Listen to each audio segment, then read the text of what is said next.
can go ahead and start.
Welcome, ladies and gentlemen, into the game of the week, football hotbed, live from Miramar, Florida. Brandon O'Doy joined alongside Travis Thomas. Travis, for the second week in a row, we have St. Thomas Aquinas last week entering this contest against Booker T. Washington as number one. They're still in the top 10 of the country after a 27-23 defeat. It looks like tonight they are focused and ready to bring it to this Miramar team.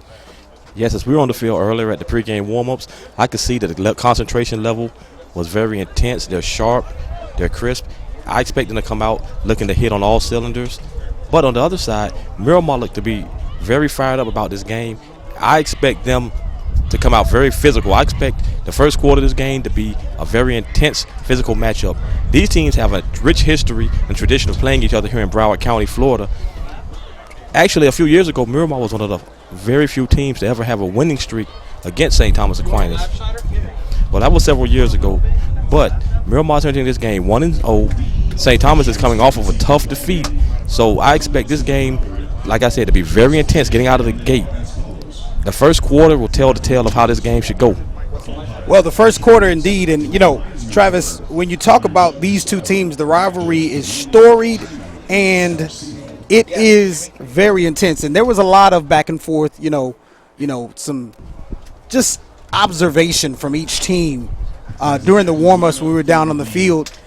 Give us the history of this rivalry and how it kind of got to this point. Well, as I said, Miramar was on very few teams in the country actually put together a winning streak against St. Thomas Aquinas. So there's no fear factor there, and there's a lot of familiarity by both rosters. These are fairly new coaches. Both coaches are in their second year at these perfected schools, but the players, they've played against each other on the youth level. They know each other in some cases from the neighborhoods or whatever. So as I said, familiarity breeds in some cases contempt.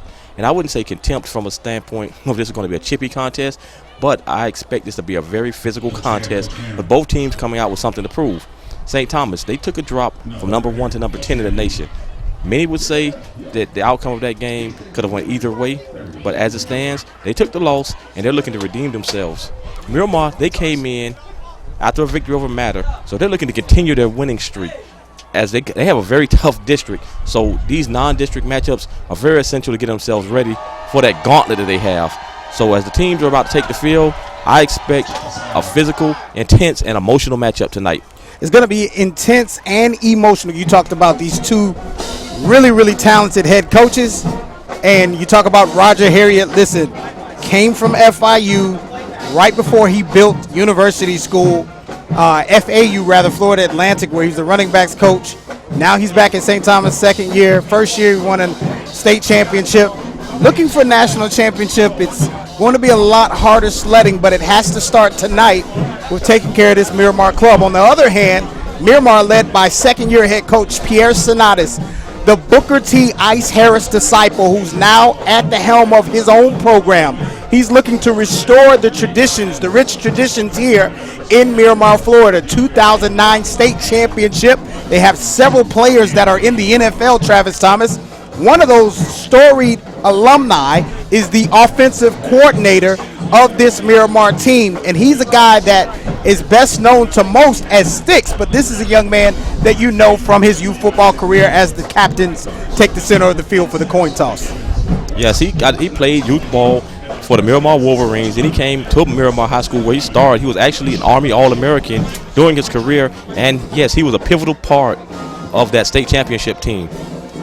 Well, both of these teams have state championship aspirations. No matter what happens here today, that's still possible because they are in 8A for Miramar, 7A for St. Thomas here in the state of Florida. If you're watching us and joining us from all around the country, we want to welcome you to Miramar, Florida. Brandon O'Doy, footballhotbed.com, joined alongside Travis Thomas, our second consecutive week of the high school game of the week. We're looking forward to a wonderful game tonight. It is a beautiful day in South Florida. The sun was shining bright, but now it's beginning to set. The captains have taken the middle of the field. And right now, Travis Thomas, you can start to get a sense of the anticipation for this grudge match. Oh, this is a grudge match. This is definitely a grudge match. St. Thomas does not take losing lightly. So coming in off of that Booker T loss, they're going to definitely be looking to prove something. They're missing their big playmaker, though. Trayvon Grimes, he's not playing tonight because of an undisclosed injury. So we're going to see how their offense compensates for that lack of him. But I know Miramar's secondary, they were gearing up for that challenge. So there might be a sense of disappointment because if you want to be the best, you definitely want to test yourself against the best. So losing the opportunity to compete against one of the top players in the nation at this position, that would be somewhat of a disappointment for this young Miramar team. Absolutely, but nevertheless, it is time to play football. St. Thomas has won the toss. They have deferred to the second half. That means Miramar will get the ball in the first quarter. Listen, this is a very pivotal contest early in the high school football season. Miramar comes into this game, Travis Thomas. They are 1-0. They also won their preseason game. St. Thomas won theirs as well. And it's a scenario where I can say, listen, these are two teams where what they're going to be this year is going to be figured out right here as this game starts. This is a game for Broward County bragging rights. Miramar, a perennial power in Broward County. St. Thomas Aquinas, the big bullies of the block in Broward County. Who's going to get knocked off tonight? Well, we're going to see who will be knocked off tonight. Tonight, our broadcast is brought to you by 305 Elite. For all your luxury car rental needs when you visit Miami, visit 305 Elite Concierge, 1-800-598-9136. Listen, the anticipation of South Florida football, it doesn't get any bigger than this. These are two of the heavyweights. You talk about two teams that are just completely engaged, real programs. Hey, they both even have real bands, Travis Thomas. And by real, what I mean is there's full engagement on each side. So, hey, listen, Travis Thomas, as we get ready for kickoff and that music plays, what should we expect on tonight? Let's talk about offense, defense, special teams. Well, having a chance to watch St. Thomas Aquinas last week, they have a ferocious defensive front. They're led by linebacker Drew White in the middle, number 17, the Notre Dame commit. That guy is a virtual tackling machine. The secondary, they're led by Asante Samuels Jr. He's a great playmaker, and he's also deadly in the return game. He had several key punt returns last week against Booker T. On the Miramar side, I'm not quite as familiar with them, having not seen them yet this season, but I know they're a very hungry team. They're looking to make their mark in Broward County, and that's why this game is so important to them. Second game of the season, they're looking to establish themselves not only from a district and a county standpoint, but actually to get some notice nationwide. Nationwide notice indeed, and that's why we do this. That's why we do the Football Hotbed Game of the Week, to expose the quality top programs to the nation, and we're happy that you joined us on tonight. St. Thomas will kick off, and they have wonderful specialists. As you see, number 35, Jack Vold, who was awesome last week. He was incredibly important and crucial because Travis Thomas, he got the majority of the kickoffs into the end zone for a touchback. This week, it will be no less important as Vold gets ready to kick off. We are almost ready for football. National Game of the Week, footballhotbed.com. Volt's kick is deep. It looks like it's going to be in the end zone for a touchback. And it seems like he's picking right up where he left off last week. He's exactly what we advertised him to be. He's going to be a pivotal part of this game, Travis Thomas. Now, as Miramar gets ready to come out on offense, they're led by quarterback Steve Williams. What are they going to do on this first drive, Travis Thomas? Well, as most teams, I would assume they're looking to fill out St. Thomas's defense. They've studied the film, so they're going to be looking to see if they can establish the run. I would think that against that 3-3 defense, you're going to be looking to see if you can create some running lanes and maybe just pick up some positive yardage. 3 or 4 yards at a pop, that's not a bad thing against that front to start your game. Well, absolutely, and they're going to be looking to establish not only the run, but pretty early on in the game, they're probably going to want to establish that they can move the ball down the field, because when you have Asante Samuel Jr., when you have Al Blades, these are guys who I can honestly say for St. Thomas, they are game breakers, and we're looking forward to what's going to happen here on tonight. It's going to be a whale of a ball game, Travis Thomas. Definitely. I'm definitely looking forward to this game. Walking on that field before the game, I can hear the Miramar players chirping amongst themselves. They have something to prove. They definitely want to get it started. Well, we're going to get it started right now. Steve Williams under center. He hands off up the middle. No gain on the play. That's going to be Drew White, the Notre Dame commit, Travis Thomas, and he had a heck of a game last week. That first quarter, he was all over the field. He was from sideline to sideline tackling machine. Number 17's name, I expect it to be called a lot tonight. Well, that'll bring up second down, and actually it was a loss on the play. We're going to call it 2nd and 11. Travis Thomas, when you're a Miramar team coming in this game, you have not lost yet on the early season. You catch St. Thomas after a loss last week to Booker T. What are you trying to capitalize on as Steve Williams gets ready to take the shotgun snap? It's more of a confidence thing. They're looking to see if they can keep continuing with continuity from last week. Nice positive pickup of yardage. He got back to the original line of scrimmage. Nice run up the middle. That's number 27, Keno Marciette. That's going to bring up a third down, a key and critical third down early here, Travis Thomas, as we welcome you into the Football Hotbed Game of the Week, brought to you by B Green Media and 305 Concierge. What do they got to do real quickly here, Travis Thomas, to pick up this third down? I'm expecting them to they're trying to go to the air. They try to get to the chain. They try to move the sticks and then try to reset for a new set of downs.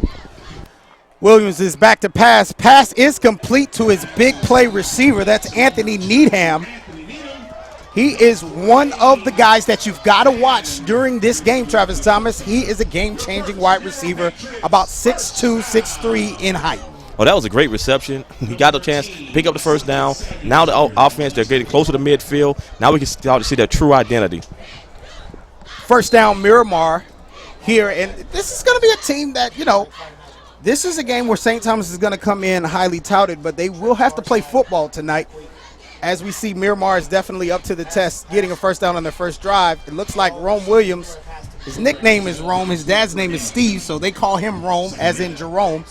He takes the ball up the middle, scrambles for about 2-3 maybe yards. That's going to bring up 2nd and 8 or 7. Travis Thomas, early on, it looks like the jitters are still being gotten out. Yes, I noticed that St. Thomas, they've come out in a different defensive front than they had last week. They're more on the traditional 40 front. So we're going to see that might lend itself to a little bit more running by Miramar. Williams back in the shot. He's looking to pass again here on second down. Pass is complete. That's complete to number 6, Armstrong Johnson. I also noticed, Travis Thomas, that Alfonso Blades didn't start this game. Jaden Davis, number 25, is the field corner for St. Thomas Aquinas.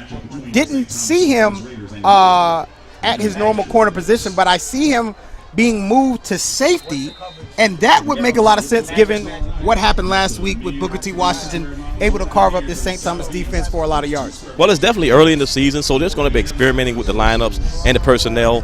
So I expect to see certain guys moved around a little bit more than we did last week, just to get a feel and some rhythm with this team. Critical third down. Rome Williams pulled the ball, but he was met. That's none other than number 8, LaShawn Paulino, the 6'4" senior for St. Thomas. He was having none of it, Travis Thomas. He definitely took the quarterback down with authority. He does what I like to call, he took him to the 10th floor. Well, that's going to bring up a punting situation for Miramar. Assess the first drive for Miramar. They picked up a first down, wasn't able to keep the chains on after the first down was picked up. What was that? What grade would you give that first drive for Miramar? I give that first drive a C. They actually picked up a first down. They showed a little bit of a proclivity to be able to pick up yards in the running game. Well, the punt is away. Looks like everybody is going to get out of the way for St. Thomas. That's going to be down by number 1, Brian Witter. And that is going to lead us into St. Thomas. This is the number 10 team in the country, Travis Thomas, led by Jake Allen. Number 14, the quarterback, had kind of a rough end. What is he going to look to do today to get some redemption? Well, I think he's going to do what he do best. They're going to start with the run. They're going to have the short, quick passes, which they are very efficient at. They have like so many playmakers at the receiver spot. It's like you can't even keep track of all the guys. Even though Grimes isn't playing, you have Moore, you have Harley, you have Morrell. Speaking of Morrell, he gets the ball on the bubble screen. Miramar having absolutely none of it. They are in on the tackle early, and you talked about the running game, Travis Thomas. Interesting to see them pass it on first down, but that's another version of the run. Well, in certain offenses, a short, quick pass like that, like you said, is the equivalent to a run. So it's a safe pass. They're going to stay within themselves, and then they're going to look to strike deep a little later, I believe. Second down for Allen. He looks to strike deep right now. The pass is complete, but it's behind the original first down marker. And that's going to be the number 3, Mike Harley, the West Virginia commit. It's going to bring up an early third and a little bit long here, Travis Thomas. Well, I'm surprised with the pass call on that play right there. I really can see them. I was expecting to see them try to establish the run early. But I think, like I said, it's early in the season, so they're definitely trying to do some different things, and they're filling out some different situations. Actually, he did gain about 1 or 2 on the play. It's going to bring down up third and about 9 or third and 8. Allen back to pass. He's looking in the direction of the sidelines. Wonderful reception out of bounds. That's going to be to number 6. Jonathan Moore picks up the first down. Moore is a short but shifty guy. Kind of puts you in the mold of a Sam Bruce a little bit as St. Thomas picks up their first down. Interesting strategy here. Go to the air initially. I think that's going to loosen up the box to allow their running backs bigger lanes when they do start handing off the ball. Well, they hand off the ball right here to Mikey Epstein, picking up where he left off, over 150 yards on last week. He was sensational, Travis Thomas. Yes, he definitely was sensational last week. He put up some eye-popping runs. He caught everybody's attention, and he really established himself as one of the top runners in South Florida last week. And probably one of the reasons St. Thomas came out here passing the ball is because they knew that Mikey Epstein would see a loaded box to start, and his running mate, Keyshawn Braun, is back, announcing himself number 4 right up the middle. This is the place where he really jumped on the map here in South Florida at Miramar 2 years ago at American Heritage. I remember in his sophomore game, as a member of the American Heritage Patriots, he broke 2 long runs where he showed that breakaway speed, and at that moment, people started to notice him. He's a South Carolina commit at this moment. South Carolina with a big win. He's looking to get his team a win as he rambles again up the middle. That's for about 9 yards. That'll bring up a second down and short. I think that Keyshawn Braun definitely has something to prove as he comes into this game. Benched last week because of a fumble, but now he's looking to get back to form in this early season. Jake Allen takes the shotgun snap. Epstein meets a lot of Miramar defenders in the background. Interesting strategy set, Travis Thomas running out of the shotgun. Didn't see much of that last week. Well, different defensive personnel calls for different game plans. When they came out with that those 4 straight passes early on in the game, that allowed them to test Miramar's secondary and also allowed them to pay close attention to their receivers. So that gave the running backs easier lanes once they started getting the ball.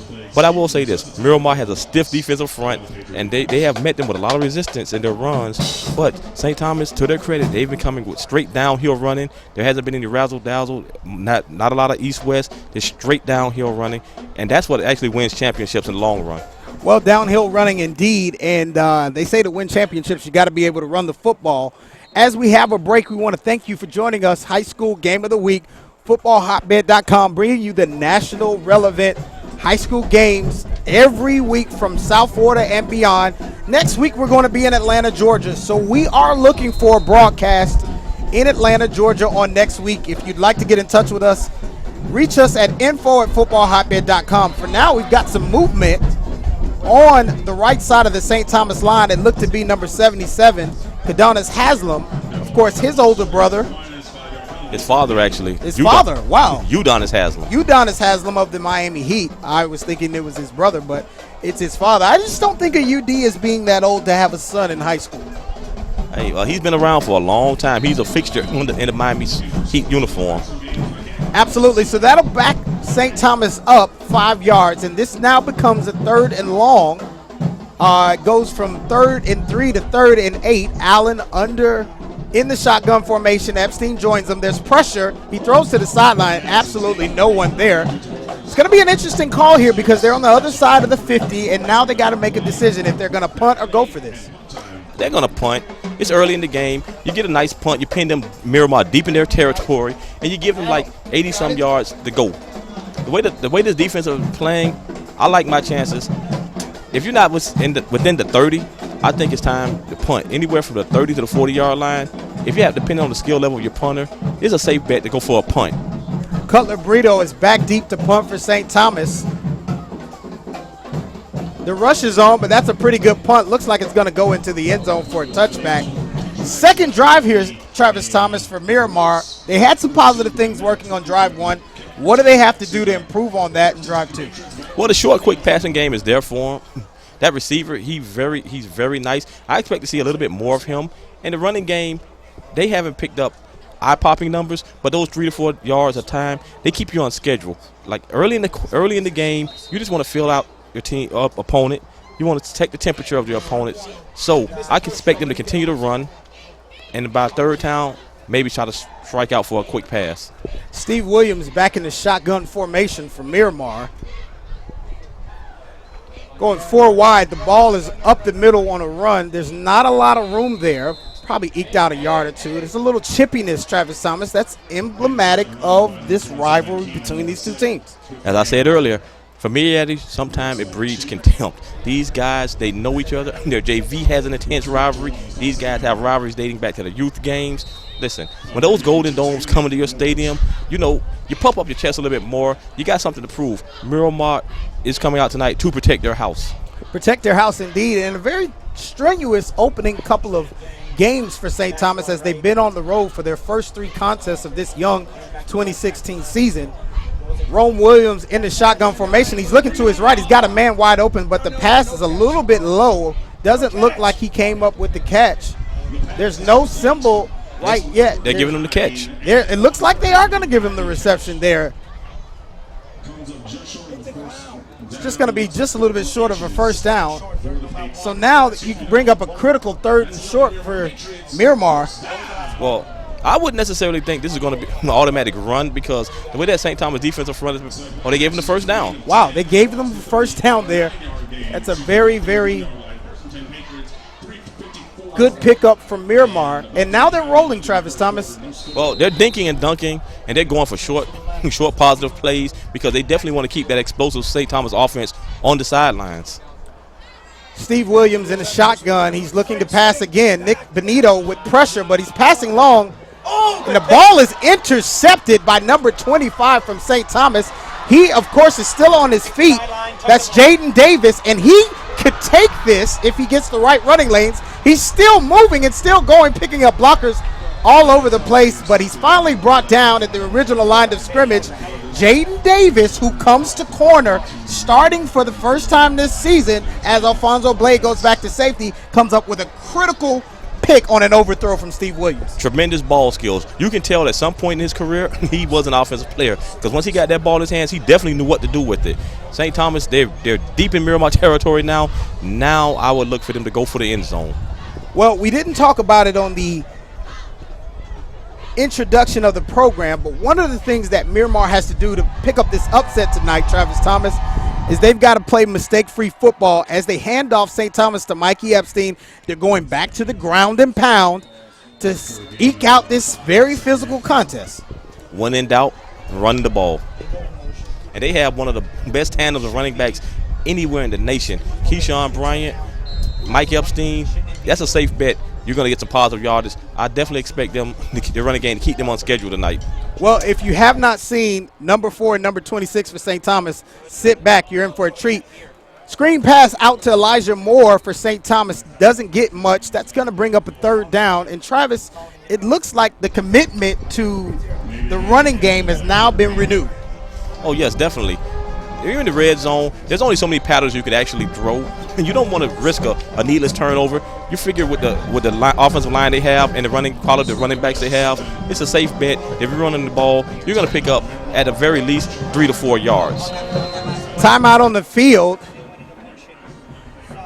Timeout Miramar, and they want to talk about this third down because this is going to be a very critical third down in this early part of the first quarter. Talk about why, Travis Thomas. Well, if Miramar can withstand that turnover and only escape with giving up 3 points possibly, that's a victory of sorts. That would be a moral victory of sorts in this game because they were putting together positive plays on that offensive drive, and that turnover, it could have really broke their morale. But if the defense bails out the offense right now, like I said, that will be definitely a moral victory for the Miramar Patriots.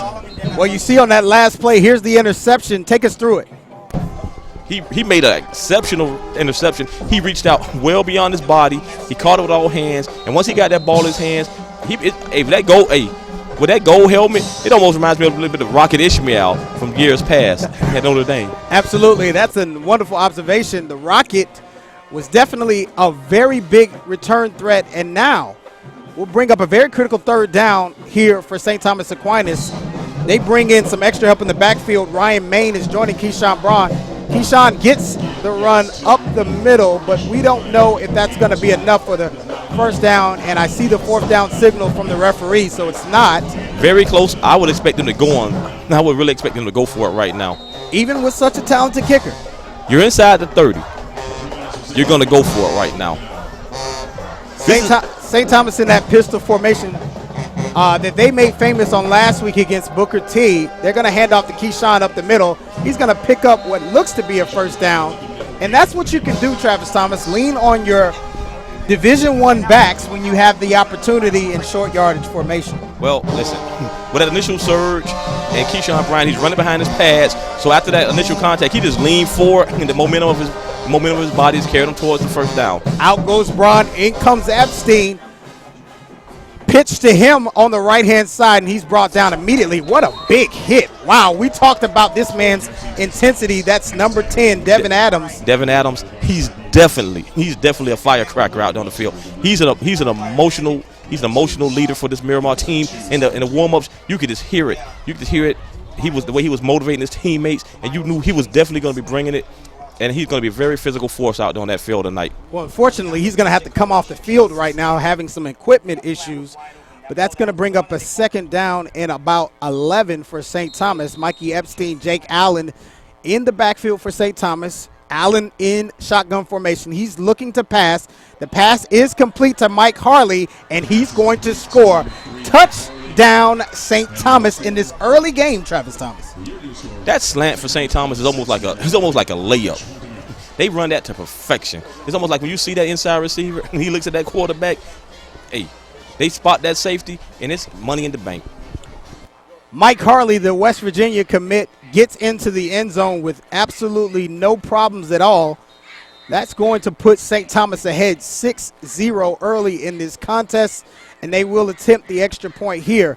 Hey, listen, when a guy has to come out as the kick is up and the kick is good, when a guy like Devin Adams has to come out of the game for an equipment malfunction, and then on the next play, St. Thomas takes advantage, that's got to be heartbreaking. Well, listen, that comes from film study. You know your personnel of the opposition.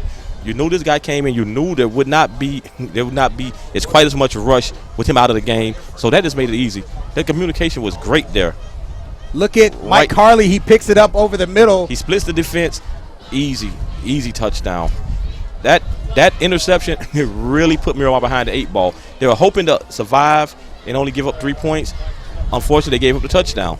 Well, it's not a situation where they can't come back from that. But, again, they've got to play mistake-free football here at Miramar. And now they've got to try to come back and put some points on the board.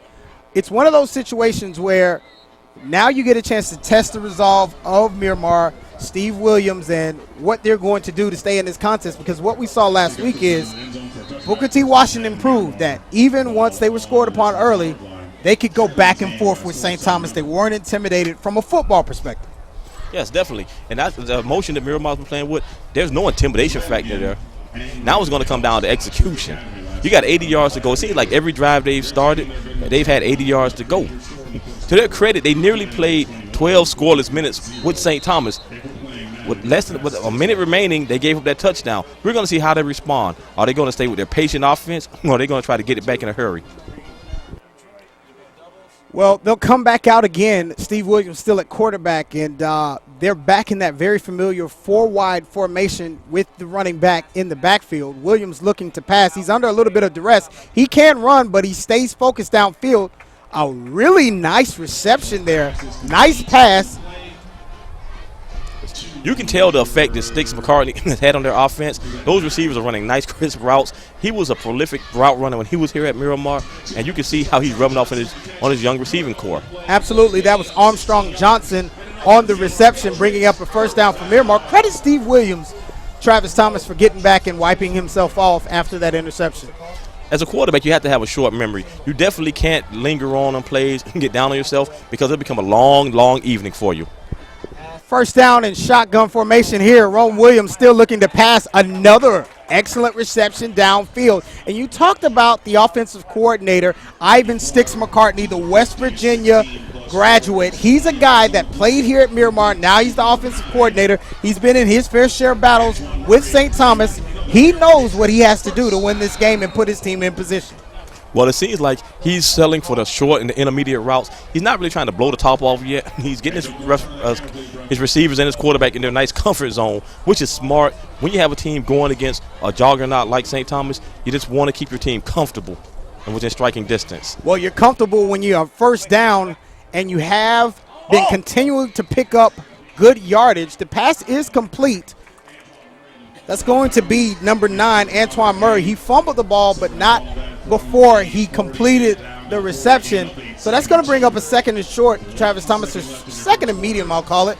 They got a little bit of rhythm here on this drive, Miramar. Yeah, they definitely had rhythm on all their drives. It's just, can they finish the drill now?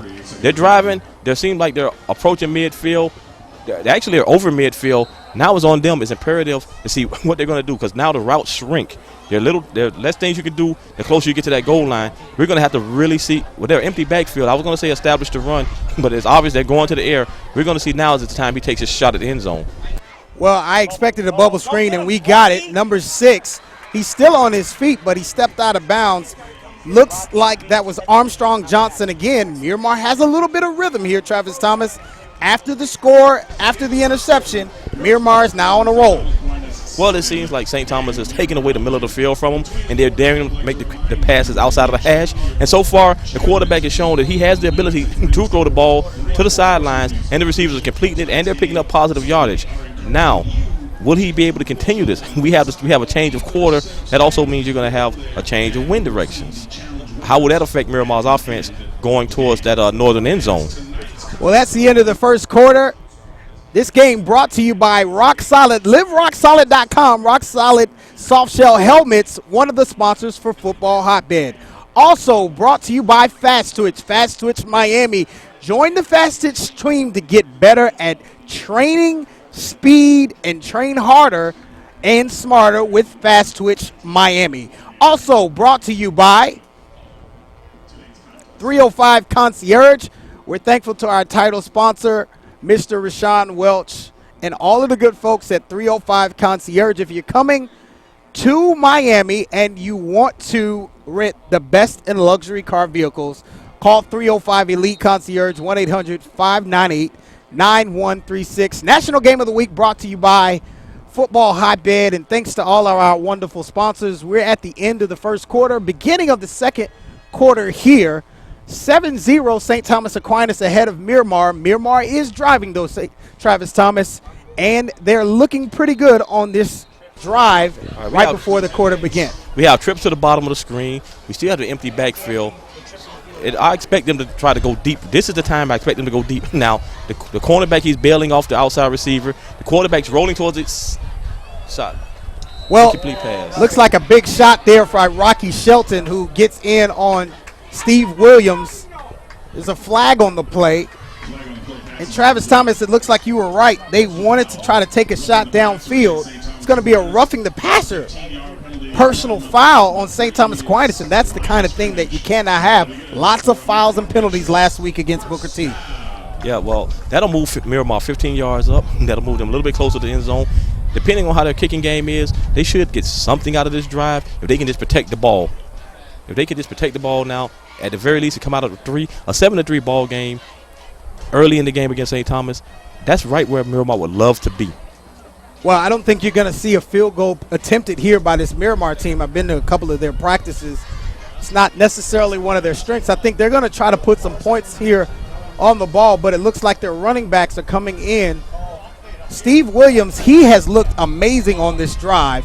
He's trying to cap it off here, though, now. St. Thomas is going to dig in as they're inside the 20-yard line. Williams back, and there's a screen pass on the play, but it looks like it's broken up by St. Thomas Aquinas. That was number 94, Benedict Etienne. And St. Thomas is digging in even after the penalty, Travis. Listen, it's curious that you be this close to the goal line and you still be with the single backs. I know that it's conventional football or whatever nowadays with the trips out there, but with the defense like St. Thomas's, I would expect to try to go with the two backs and try to muscle forward with some positive yardage just to get me a little bit closer, because that defense is definitely going to tighten up now as you're going to try to attack the edges. So it's not going to be quite as easy. Well, second down and 10 inside the 20-yard line, it looks like, for Miramar High School. Steve Rome Williams back in the shotgun formation. It's going to hand off up the middle. He's got some room. He's still going. That's number 27 for Miramar, Quino Marciette. And wow, what a nice run right up the heart of that St. Thomas defense. And that's what I expect you to be doing. When you're this close to the end zone, I don't expect that east-west stuff. I don't expect many passes outside of the hashes. I expect you to get downhill, stay between the tackles, and try to lunge forward for those positive yards. Right now we have a 3rd and short, and I expect them to go. I expect them to go forward again with the run, or maybe this would be a great time for a play action and a quick slant. Well, they're going to have to do it without their big-time tackle, Sebastian Dossier. He came out of the game, but they run up the middle. Looks like they're going to be stuffed. It does not look like they picked up the first down on that 3rd down play, but let's check the referee indications, Travis Thomas. And number 77, the UCF commit, is back into the ball game, and that's a big hurt when you have to have a guy that comes off the field, especially a guy like Sebastian Dolcine, who's committed to UCF, and he's a huge guy, as you can see at the right of your screen. He's a big-time offensive lineman for this Miramar football team. Well, it's 4th and short, and you're in the red zone, so I expect them. I wouldn't even be surprised to see a quarterback sneak at this point, or they might go for a hard count to see if they can draw them off. No, it looks like they're going for the measurement. Well, that's a smart thing to do by head coach Pierre Sonatis, who is asking for a measurement here. Give his team the chance to have some conversations about it. Looks like they're going to be just a little bit shy, inches short. What do you expect to do here on 4th and short, Travis Thomas?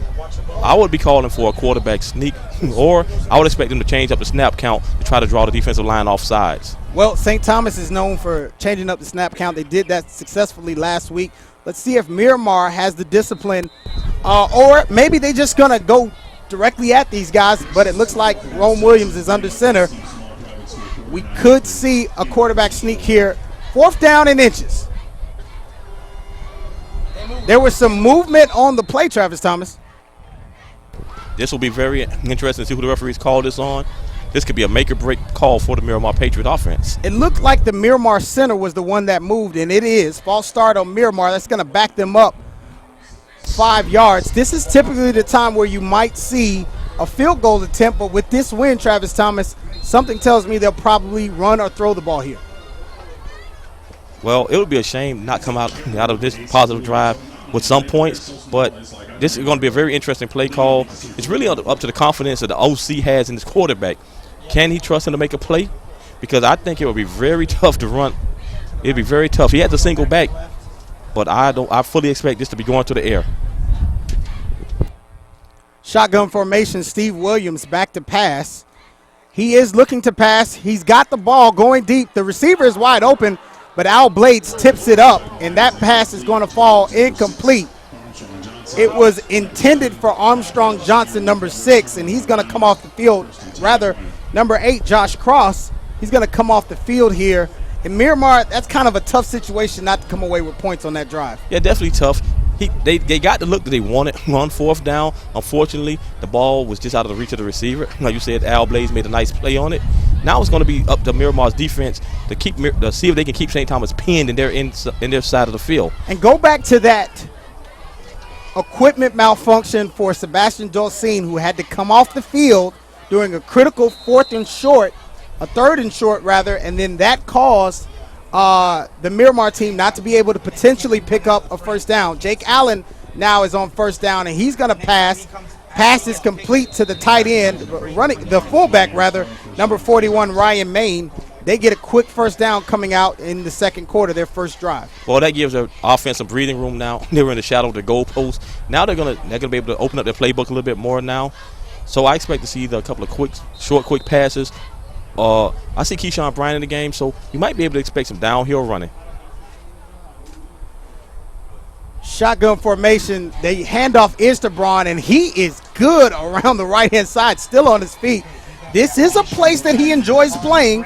As you said, Travis Thomas, as a sophomore, he came here as an American Heritage Patriot, and he went off. Well, here's what happened. Miramar, they packed the box, they gambled, and they lost. When you bring that many guys down that close to the line of scrimmage, you run that risk. If that running back gets past that first wave, it could become a foot race. Luckily, they had enough athleticism where he couldn't open up and get to that fifth gear that he's legendary for. But it's a long, long game, and St. Thomas, they're chugging right along with his defense. Their offense has confidence now. Braun get the ball up again along the left-hand side. Doesn't get much on that play. Well, it's the commitment to the running game right now. You can see where St. Thomas is now. They're using their offensive front to lean on Miramar's defensive line. Right now, there's not all that emotion and energy that you had in the first quarter. Now it's about it's gut check time, it's muscle on muscle, and they're going to attempt to wear them down. Pass out to Mike Harley again. He's making some moves. He's still on his feet, and it looks like he's going to be close to a St. Thomas first down. St. Thomas right back where they started in the first quarter, moving the ball downfield, Travis. They're moving the ball at a very efficient clips right now. If I was Miramar, I might be looking to examine calling a timeout within the next couple of plays just to kind of slow down the momentum of this St. Thomas offense. Because if they get in the rhythm, they can score in bunches. They're like a basketball team almost when they find themselves. Right now I see Epstein in the game, and I see that fullback in. So I'm fully expecting them some more downhill running. But we also know Mikey Epstein has great breakaway speed. So if he can break that first wave of defenders, it could be trouble for Miramar's defense. Allen in that shotgun formation, hands off to Mikey Epstein. He picks up the first down. And Epstein is doing exactly what we thought he'd do with Keyshawn last week. They're exchanging. And it's a tough thing when you have two backs that are not giving you any breaks, Travis Thomas. Well, that's the thing about that offense. They have all those receivers, but when you have two elite running backs, it's like pick your poison. That's the thing that can happen when you have two Division I quality backs, and it looks like great play by the Miramar defense. But there's laundry on the field. We're going to see what the call is here. It looks like call indeed. It could potentially be a hold from the area, like I saw the flag land. If there's a hold, that would break the slow down. Oh, false start on the offense. Actually, it's going to be false start on the offense. That's going to bring St. Thomas back a few yards. And penalties were one of the things that made last week difficult for St. Thomas. They were coming into this game with a renewed focus. As you heard us say in the pregame, they are coming into this game without five-star wide receiver Trayvon Grimes. He has an undisclosed injury. He did not dress tonight, but they have a bevy of wide receivers that can make up the difference. Allen back to pass again. That's to number 6, Jonathan Moore. He gets the reception. He's out of bounds for a nice pickup there. That's going to make a more manageable second down, Travis. what I've noticed, their passing game has been towards the outside of the field now without Grimes. Grimes was that great threat to run that post or that slant. I see with this other quicker receiver they have, they're looking to get outside on defense and see if they can make Miramar miss a tackle. If that would happen, all these guys have that foot speed to take it to the house potentially. So Epstein is still in the game. Now that they're getting closer and more comfort in the comfort zone around midfield, I fully expect them to give the ball to Mikey Epstein right now and him to keep hammering against that defensive front and see if they can do anything. Well, St. Thomas is looking to push the pace here of this football game. Allen's handing off to Epstein, and now they're committed to the run, Travis Thomas. It looks like they want to just lean on this Miramar defense for the rest of the first half. To their credit, though, Miramar defense, they're bend but don't break. They're very stiff up in the middle. They're picking up 2 or 3 yards at a chunk, but Miramar, they haven't given up any big runs. They haven't given up any big runs to these St. Thomas backs, and we're going to see if they can hold that up for those 4 quarters tonight. St. Thomas, Jake Allen looked to the sidelines to get the call. It's a wonderful night here in Miramar, Florida. Thank you for joining us. As Allen goes back, he's looking deep, does not see anything open. The pass is intended for number 5. That's Joshua Palmer. He was interfered with, it looks like, by Jalen Floyd, number 7 from Miramar, but we're going to see what the call is. It is pass interference. And that's going to push St. Thomas. They're going to inching closer and closer to that goal line. They're really looking like they're getting the momentum they need. On their other drives, they shot themselves in the foot with the penalty. Now that penalty, it seems like they're working in their favor. Miramar defense really has to make a play. As I said earlier, we really need them to call a timeout to try to figure out what's the next thing to do. Allen back to pass. Looks like he's going to hand the ball off, but it's a whistle on the play. The bands are playing so loud, so we couldn't hear it here in the press box. Let's see what this is. I don't see a flag. Looks like there's going to be a discussion here. It's going to be offsides on Miramar. The penalties are starting to rack up for the Patriots on this drive. It looks like because of this long drive, it's going to be a situation where that defense has been on the field probably a little bit longer than they wanted to be. Well, these look like mental errors, and mental errors are sometimes called by a little bit of fatigue. It was kind of hot earlier before the game started, and the teams, they might be getting a little bit winded, and like they need to call that timeout to give their defense a chance to catch their breath. That's Braun up the middle again, and he is having a night tonight. Last week was not his game, but Keyshawn Braun is looking to have a very good game on tonight. He picks up a bunch there for a first down, and now it looks like they're rolling, Travis Thomas. They got their confidence. That commitment to the running game is paying off. The running backs are in their rhythm. This is like the Keyshawn Bryant show for this drive. First down here inside the 20-yard line. Braun gets the ball again. He's met in the backfield, but he's stiffing his way out. Doesn't look like he's going to escape. He gets escorted out of bounds by number 4, Kaheem Roach. That's going to bring up a second down, but not before Braun picks up about 3 or 4 yards on that play. Miramar defense being tested again early here. Last time, St. Thomas threw that slant pass right down here. You expect them to do the same thing inside the 20-yard line here, Travis Thomas, as they prepare for this.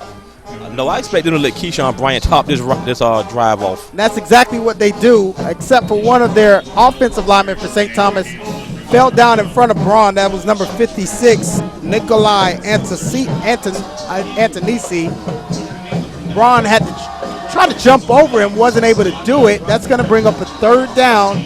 We'll call it 7 here for St. Thomas. Right now, I'd be looking for a quick slant. Allen in the shotgun. Looks like he's trying to draw the defense off sides. Looks to get the call from the sidelines. 4 wide receiver set. Braun in the pistol. He goes back to pass. He's looking to the side. Interesting choice of passes there. Pass intended for Moore. The shorter receiver, Travis Thomas, he was defended by a very massive Miramar defender in the backfield. Listen, Miramar, they have some great players in their secondary. So that's not going to – once you get this deep down in the territory and the field shrinks, it's going to be tough to get any passes like that towards the back of the end zone. That's why I was quite expecting a slant or something quicker, more quicker developing right in front of them. It's going to bring up a water break here. as it looks like St. Thomas is going to try to attempt this field goal to go up by 10 points. Leading 7-0 right here, Travis Thomas. You still have to like where you are if you're Miramar and Coach Pierre Sonatas, because you're still very much into this football game early. Yes, they're very much in this football game. If they can avoid giving up a touchdown and get out of here with just a field goal attempt, that'd be another moral victory for them. They're only one score down now, and anything could happen. Even on this field goal attempt, a field goal attempt is not necessarily a given on the high school level. I expect them to fully try to bring that pressure, see if they can block this kick. Marco Cellini, he's been pretty good all season long. That kick is low, it's up, and it's no good. Wow, excellent defensive stop for Miramar. They've got to be ecstatic with that result. Hopefully their OC, he had plenty of time while their offense was on the side. He got a chance to get his playmakers together and go over some plans. They have 6 minutes left in this half. I know they definitely want to get out of the half with some points on the board. 7-0 right now is not a bad spot. They really have a lot of hope still going for them on the Miramar sideline. They've shown an ability to complete some passes, everything. The running game has been a little bit tougher for them. They haven't had any huge runs. The passing game has been effective. Right now I expect them to go to their go-to receiver to try to get them closer to midfield, and then we'll try to settle back into a running game. Well, 7-0 here early. Miramar taking over on offense after the missed field goal by number 38, Marco Cellini, the senior, 5'10" senior from St. Thomas. Steve Williams with the pitch out. St. Thomas having none of it. The pitch was to Quino Marciette at number 27, Albert Tucker, the linebacker for St. Thomas. Pretty much knew it was happening. That's going to bring up a 2nd and long for Miramar. And Trav, you got a victory here. Didn't get the field goal for St. Thomas. You were able to shut them and stop them, bend but don't break. What do you have to do on this drive really quickly for this next play? On this drive, this will be the time to go vertical. You have to test that secondary deep.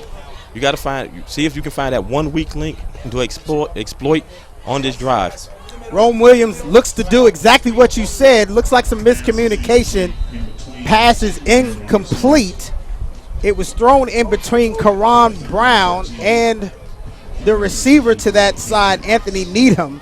It's going to bring up a 3rd and long here. It looks like draw territory for Miramar, but will they choose to try to go long on this and pick up this first down and keep this drive going? I think they're going to go with a conservative play call. They don't want to risk another interception. They could put them in a deeper hole. You're down 7-0. Punt the ball, play defense, and try to get out of here in a one-score game. Well, 7-0 early here. Miramar, Florida, National Game of the Week football hotbed. Brandon O'Doy, Travis Thomas. Miramar in the dark jerseys. They're the home team. Passed by Steve Williams. It looks like it was broken up. Wasn't quite sure if Miramar actually caught that ball or it was intercepted by number 25 for St. Thomas. That's Jaden Davis. Well, that's pretty much what I expected them to do. I expected them to go with a medium or the intermediate route. They didn't want to test it deep because that secondary is very explosive and they have great ball skills. So you didn't want to risk an interception with the tremendous return like we saw earlier. So they're just going to try to punt and set up for their defense to try to get out of this half. Got to be careful here punting deep in your end zone, but the punt is away, and it's a nice booming punt. That's Asante Samuels back to receive. It doesn't look like he's intending on picking that up. Wonderful punt by number 10, Devin Adams, the linebacker. An excellent change of field position for Miramar. That was a very good combination of a defensive stop. You got nothing on offense. You come out, you change the field with a great special teams play, and now you back St. Thomas up inside their 20-yard line to start their drive here as the second quarter winds to a close. That was an incredible punt. Now you're looking at St. Thomas. They have 84 yards to go to score.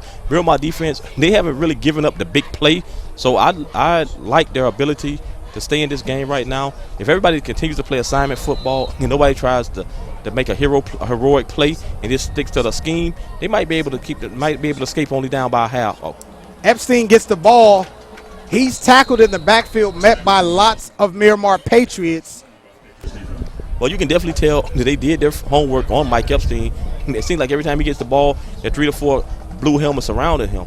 We're going to see if they can maintain that because he has showed some elusiveness and he has great vision. So when you see 3 to 4 guys converging on a runner, he's going to definitely leave a lane open. That's Kaheem Roach, number 4, the Louisville commit on the tackle. Allen back passing, hits number 1, Jordan Morrell, and it looks like it's good enough for the first down. Brought down by number 7 for Miramar, Jalen Floyd, the defensive back senior. He's also a Miramar resident. Now St. Thomas looks like they're going to put it in high gear, try to get a score as this half draws to a close. 4 minutes left in the half. They're definitely looking to score. They want to go up by 2 scores going into the half to give them some breathing room. So they're going to be going vertical from here on out. Mikey Epstein with the ball right up the middle. He continues the strong running he's been doing all season long. Brian Witter, the linebacker, brings him down. Travis Thomas, and man, what can you say about Mikey Epstein? Durable, tough, explosive, good vision. But the Miramar defensive front, they've been holding their ground so far against him. Second down and short here. They go back to Epstein. Wow, some helmets are popping off. This is a physical football game, Travis Thomas. But we both talked about that during the pregame, watching the teams and seeing the emotion levels on both sides, and knowing that Miramar had a lot to prove coming into this week's matchup. And so far, they're holding their ground. They are definitely protecting their house. Speaking of house, in the house tonight are some Hollandale High School Chargers who are watching this game, and Coach Benedict Hippolyte, who has taken that team to an early successful journey. They have gone undefeated in their first couple of games. Want to congratulate him and his young head coaching career, but Jake Allen's incomplete pass is going to bring up a 4th down and about 3. This is another critical thing here, Travis Thomas. Looks like St. Thomas is going to go for this. Nah, I believe they're going to punt, and that's going to give Miramar another chance offensively to get something going before the half. Another bend but don't break for this Miramar defense, Travis. St. Thomas is still only up 7-0. If you're Pierre Sonatas, the defensive coach, you've got to love the way your defense has performed so far. Well, the Miramar defense has been the story of the game for them so far. They've kept them in this game. Take away that slant pattern, and they've really played a very, very respectable game against a high-powered offense. And don't forget that slant came after an interception from Steve Rome Williams. The punt is away. Miramar gets away from it. That punt is going to be down inside the 30-yard line. Still very good field position for Miramar. This is exactly where they want to be in the National Game of the Week, brought to you by 305 Concierge. You are watching FootballHotbed.com's National High School Football coverage. Travis Thomas, Brandon O'Doy on the call tonight. We're thankful to our good friend Rashawn Welch at 305 Elite Concierge. He's our title sponsor tonight. Anytime you come into the South Florida area and you want to ride and live in luxury, contact 305 Elite. We're so excited for this wonderful contest. 3:02 left to go in the second quarter. Miramar in the dark jerseys taking on number 10, St. Thomas Aquinas. Aquinas ranked nationally as they are usually most years. Williams is on the run. He's got to get rid of the football. Was he outside of the tackle box to throw that ball away? I don't see any flags. It seems as if he was able to do so effectively. That's going to bring up a second down. And Travis Thomas, Miramar has to get some points on this drive. Well, definitely. This is going to test Coach McCarthy's mettle now. It's early in his career. This is the biggest test I'm sure he's faced so far as a coordinator. What's he going to do? He has less than 3 minutes left. Right now, it's 2nd and 10. He has 70-some yards to go for a touchdown. He needs to get out of here with some kind of points. Miramar they absolutely must score to end this half. Well, 2nd down and 10. Rome Williams in shotgun formation. Quino Marciette is joining him in the backfield. There's a flag on the play. It looks like it's going to be against Miramar, maybe an offsides.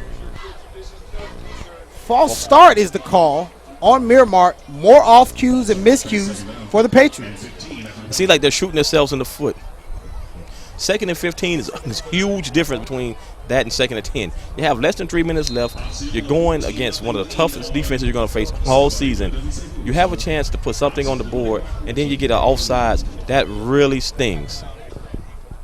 Stings indeed. Williams backed up. Now it's going to be 2nd and long here.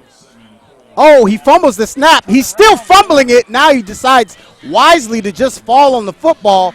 Potential disaster there, Travis Thomas, as the St. Thomas Raiders were on his case inside the 10-yard line. Now we're facing third in a train ride from the shadow of your own goalpost, where we had a chance to possibly make some positive moves. If you're Miramar's offense, you really have to be thinking to yourself, what's going on right now? It seems like the wheels are falling off. They need to call a timeout to get this team settled down, because this could end in disaster if they don't. Disaster indeed. 3rd and 15 here. 2 minutes to play in this first quarter. The referees, there's a little bit of confusion here. They're going to have a conference. Was there a time? It looks like there's a timeout on the field. Timeout called by St. Thomas Aquinas. And while they take a timeout, we want to thank all of our sponsors. We're going to hear from our title sponsor, Rashawn Welch, 305 Elite Concierge at halftime. He's got a wonderful guns initiative aimed at getting the guns off the streets of South Florida. As you know, Travis Thomas, there have been a rash of shootings and killings in the South Florida area. He's going to talk about what he's doing, his company, encouraging young kids to give up their weapons in exchange for renting free luxury automobiles. That's 305 Elite Concierge. Give them a call at 1-800-598-9136 for all of your luxury auto needs every time you're in the South Florida area. This is the football hotbed game of the week. Brandon O'Doy joined alongside Travis Thomas. 7-0, number 10 St. Thomas Aquinas leads Miramar, Florida. The Battle of Broward County. St. Thomas, a 7A football school here in South Florida. Miramar in the Big Boy Division 8A football. And, of course, this is a grudge match that has been going on for many, many years. 3rd and long here. Williams back to pass. He's looking deep. He doesn't know what to do quite yet. He's still looking downfield. Pass is incomplete. It was intended for his receiver. That's number 9, Anton Murray. That is going to bring up a 4th down. And listen, Travis, this team is backed up way inside their end zone. There appears to be a penalty on the play. We have to see what the penalty is, because it looked like there might have been an unintentional face mask against the St. Thomas defense. It actually was exactly that. And let's see what this does to this 3rd down play. The referees are still in conference here, but wow, that was almost another interception by Steve Williams, just in and out of the hands of number 44, the linebacker for St. Thomas, Rocky Shelton. I don't know if this is going to be enough to give them a 1st down, but it'll give them at least more breathing space for their punt.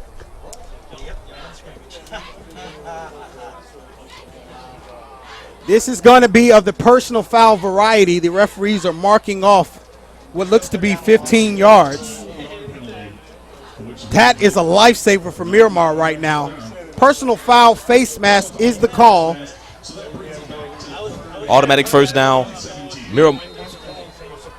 No, it's still going to be 3rd down. Oh, it is?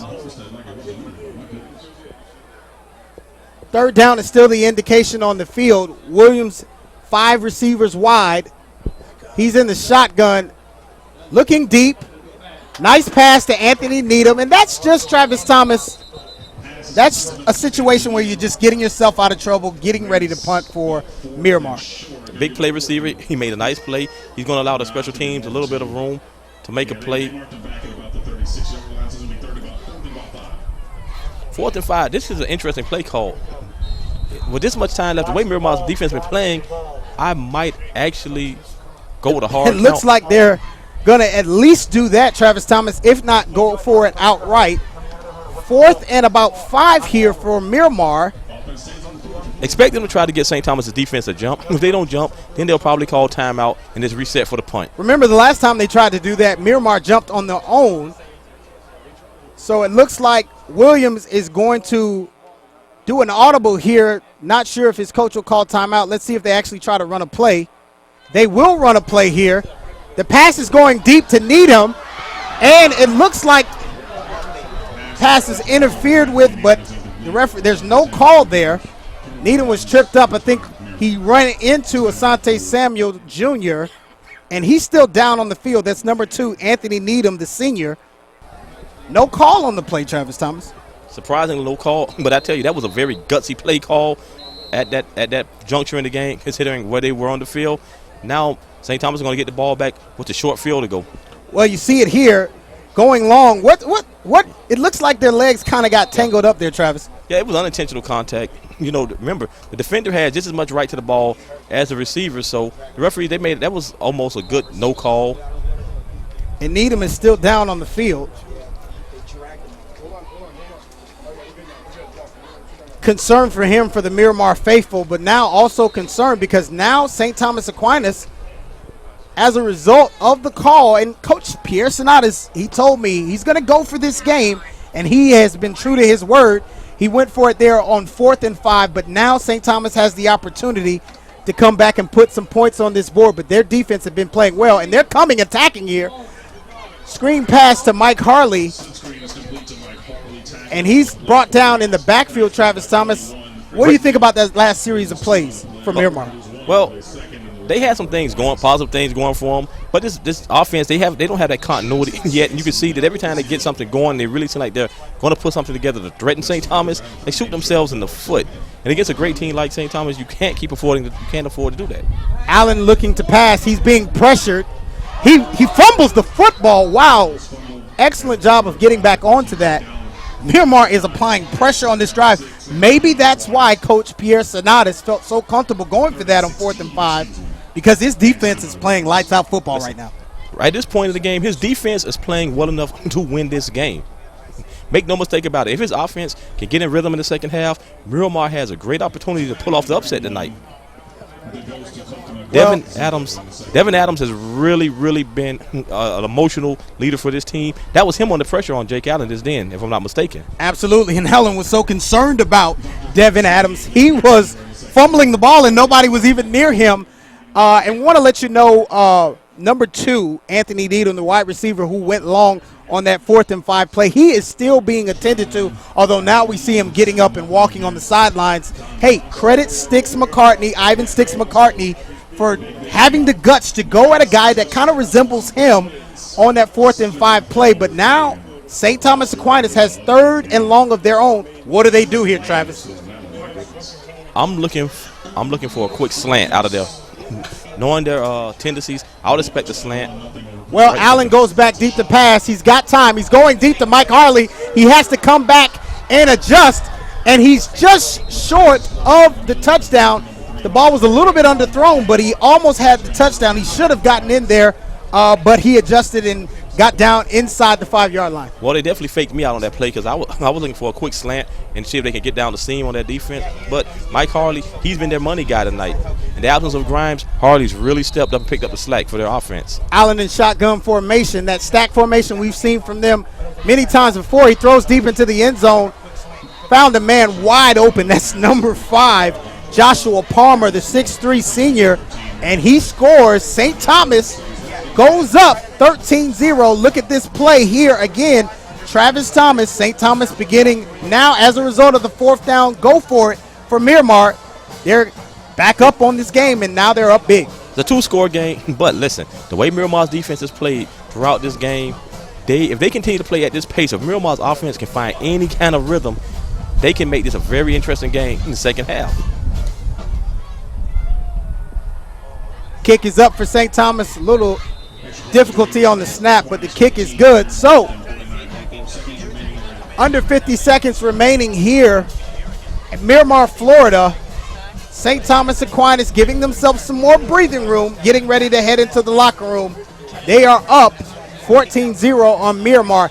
And Travis, explain how we got to this touchdown situation on that last drive. That was a gutsy call by Coach McCartney. He went for it on 4th down. It was just over the hands of his receiver, Needham, and then St. Thomas, short field touchdown. You knew they were going to make him pay.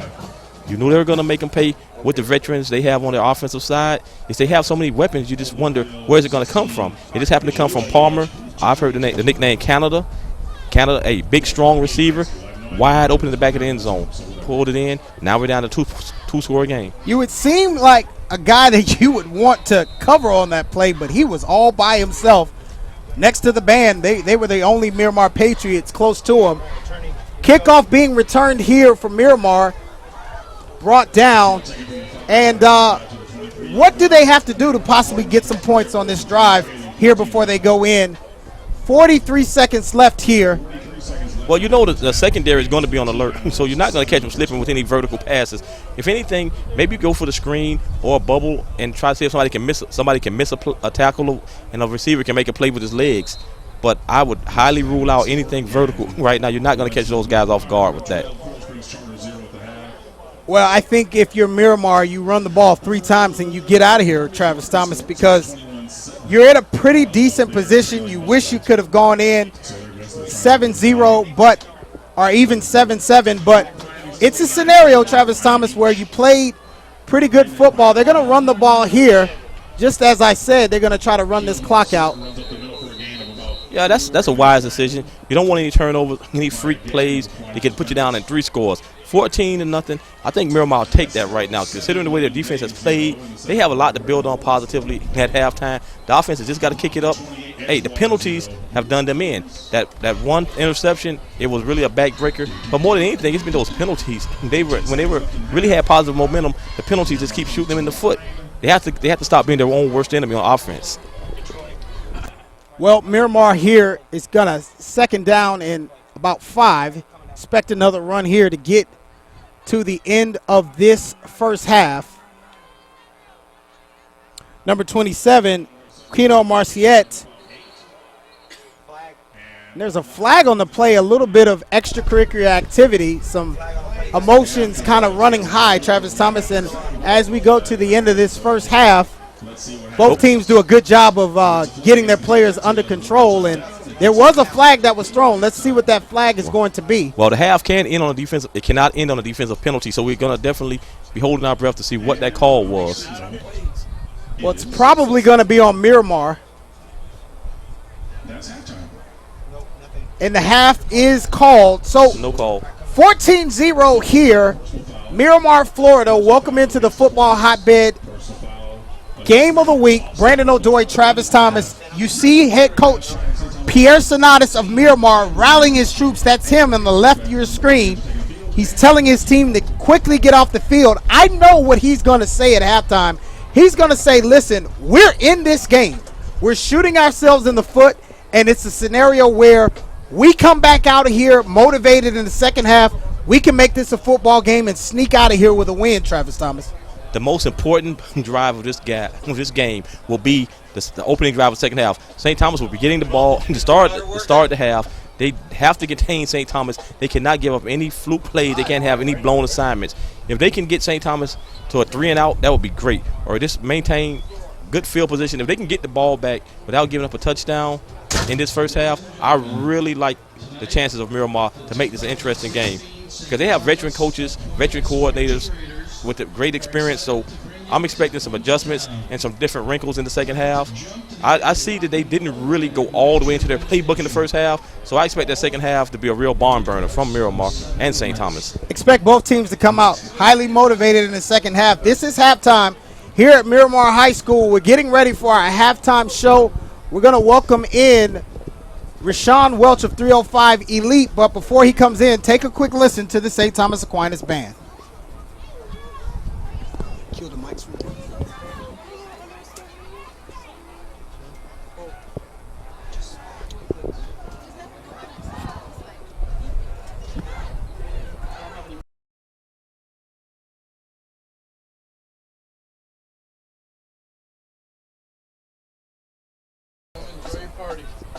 So we're gonna.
Coach, I'm turning on. It's only a 10-minute half.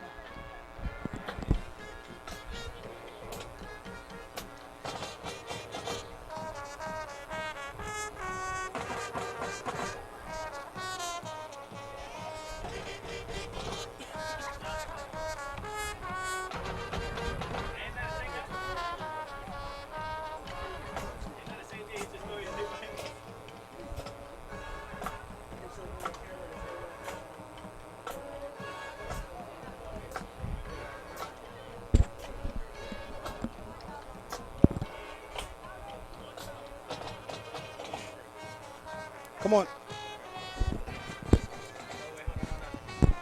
Okay, welcome back live. Brandon O'Doy Football Hotbed Game of the Week. I'm here with my good friend and brother in Christ here, Rashawn Welch of 305 Elite. Hello, how you doing? Good to see you, man. Yeah, it's just great to be here. Glad you made it through security. And, Yes.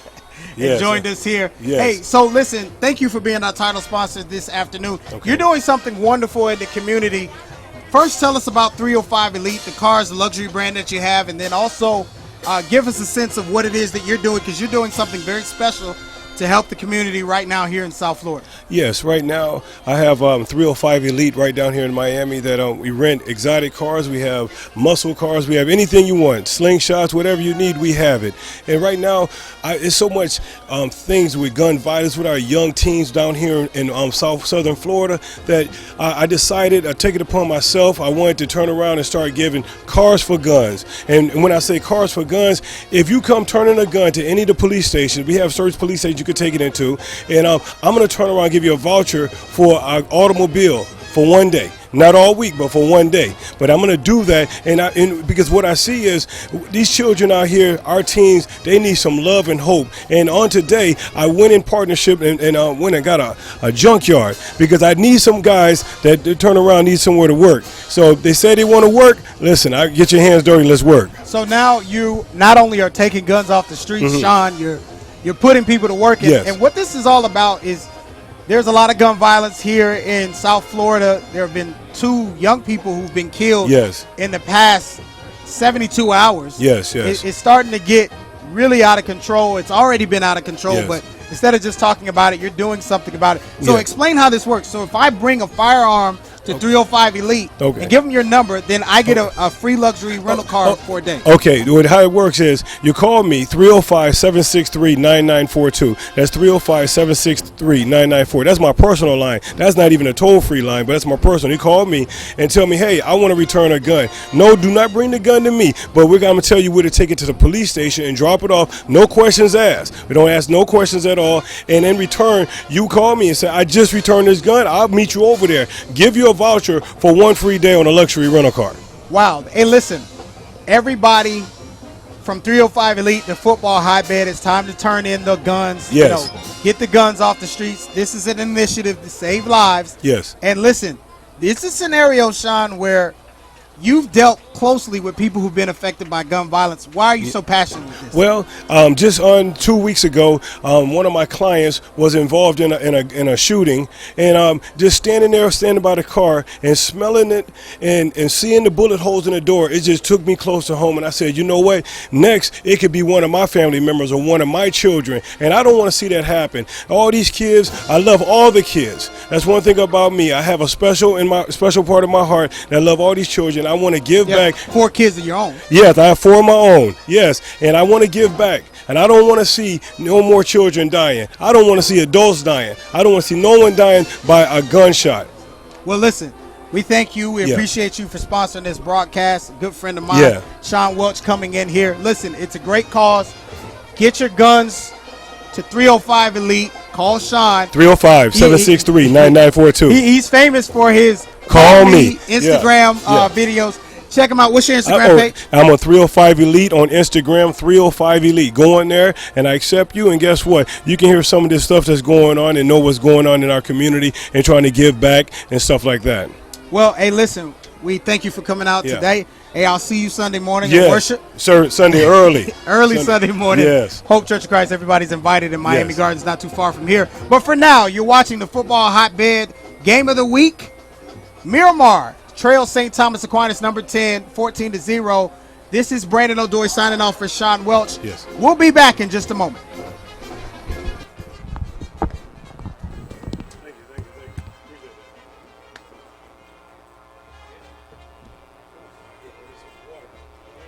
See you, Mr. Fernandez. Take care. See you around. Hey, Brandon. This is one of the guys that performed. Okay, let me tell you what he hit me up for prom, and he said, "Listen, man, I can't afford a car." And I gave him a car, and he saw me out there waiting. He said, "Hey, You work with him now? no, he saw me out front. He just happened to see me out front and got me through the line. He got me cut through the side because he used to go here. So he had a hookup. So that's how he had Okay, some that's fast. the guy you were talking about. Yeah. That he always followed you on Instagram. Yes, I always You gave him a free car. Yeah, so God is good. I think it worked out. This is my broadcast partner. How you doing, man? Travis Thompson, Sean. One of the brothers at our church. All right, guys, we'll get some strength. All right, man. You can bring me 2 Gatorades. That'll be cool. Okay, we'll go. Where did Kerry go? John. Where did Kerry go? We just watching the monitor. I can't really. That's what I was trying to tell you. I was in so that you can see. Yeah, because I can see the whole field. I can see the See, floor. the only reason I wanted to be next to them is Yeah, I know because, it's loud. no, not even that. If it's an issue, you know what I mean? The dude, you saw how he came in. Yeah. So I was like, man, I'm not gonna try to do it. All of these press boxes, they're not broadcast quality. Exactly. So you're always gonna do it. Yeah. But like if I can say, I can see the whole field, then I can kind of get a better But coverage my on thing it. that I was telling you is you're going too long. You even worse than last week. When you see the guy getting ready, you Yeah. can't switch to play ball. Okay, I got you. I'm gonna let you cover, but you Yeah. gotta let me do the thing I got and then get off you. If you see Jake Allen start doing this, you gotta start putting Yeah. your concern. Give it up to the Marching Musical Explosions tribute to Outkast.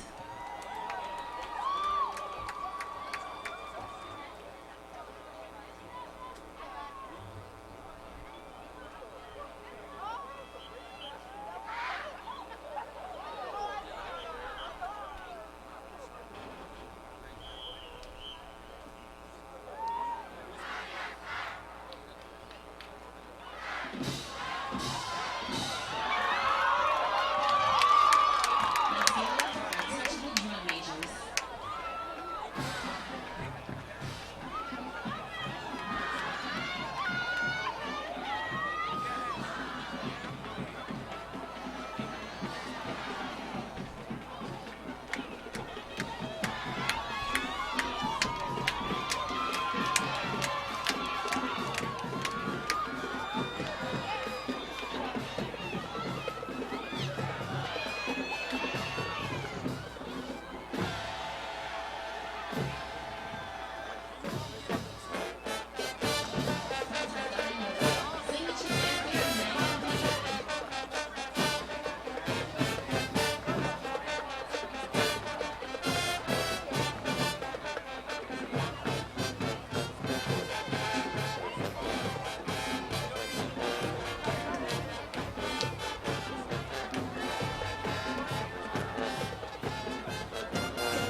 Signature under the direction of Joanne Wilson.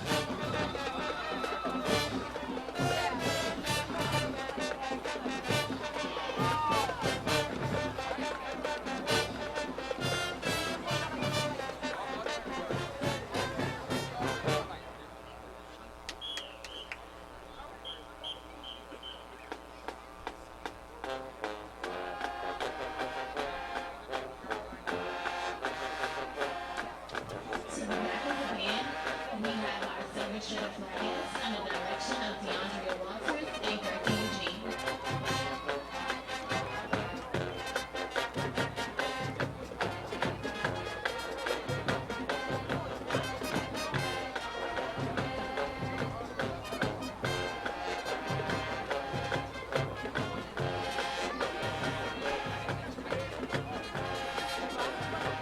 And with their amazing dance moves, we have our sophisticated sapphire dancers under the instruction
Miramar has been able to keep.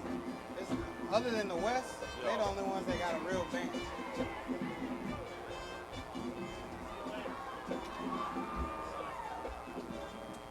me, guys. Excuse me. Referee in the house. Referee in the house.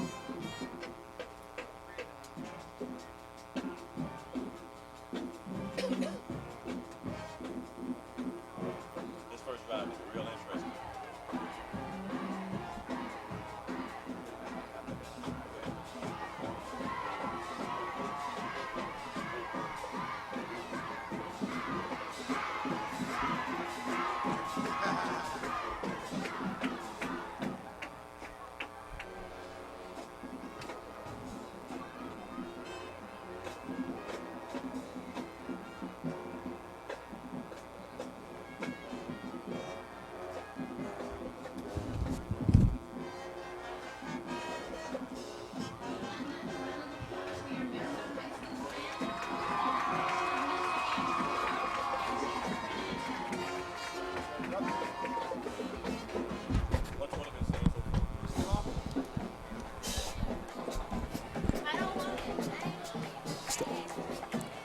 Well, give it up for the wonderful Miramar band. And Travis Thomas, you're a Miramar alum. This band has been good for many years. Yes, this band has definitely been good for many years. They have great leadership. They have great spirit and participation nowadays. I'll say this, the band has come a long way from my days at Miramar. I won't even date you, Travis Thomas, but 14-0 here at St. Thomas Aquinas. Nationally ranked number 10 in the country, up by 2 scores. What does Miramar have to do to get back in this football game? They have to eliminate the penalties, and they have to actually, they need a break. They need a turnover. They need a turnover some kind of way to get them back in this game, because that turnover is what really helped St. Thomas break their back for the first half and break it open. So Miramar's going to need to return the favor. They're going to have to protect the ball, and they're going to have to look to find a way to get a turnover in the second half. I believe a turnover deep in St. Thomas territory can get them a score, and that their confidence has been strong. They don't look like they've really been shook by the great St. Thomas team, and I think that's a big direct result of them playing every single year. There's not that fear factor. They're not in awe of St. Thomas. In their hearts, they really feel like they can play with St. Thomas. Well, hey, listen. As we see a couple of Miramar students being recognized here on the middle of the field, this Miramar team, they're not in awe of St. Thomas, but they are trailing St. Thomas by 2 scores. They had opportunities in this game, threw an interception that led to 7 more points. Then they went for it on 4th down, 4th and 5. They didn't pick it up. St. Thomas started inside the 50-yard line in Miramar territory, and they scored 7 more points. So theoretically, if Miramar stops helping St. Thomas, they can get back into this game, and they are going to need a few fortunate things happen that go their way. You talked about turnovers. St. Thomas is doing a lot less of that this week. Last week, they had several turnovers and several key turnovers, not only key turnovers, but miscues on special teams. A much more disciplined team has come to Miramar this evening. Definitely. You know, like I said, early in the season, you're going to see miscues. Second game, they're settled down into their rhythm. and now they're going to look to capitalize on some things. They both understand their personnel a little bit better than they did last week, and this second half is going to be, you're going to see a true identity of who both of these teams are. Well, as you mentioned, Miramar is going to kick off. St. Thomas won the toss, and they deferred to the second half.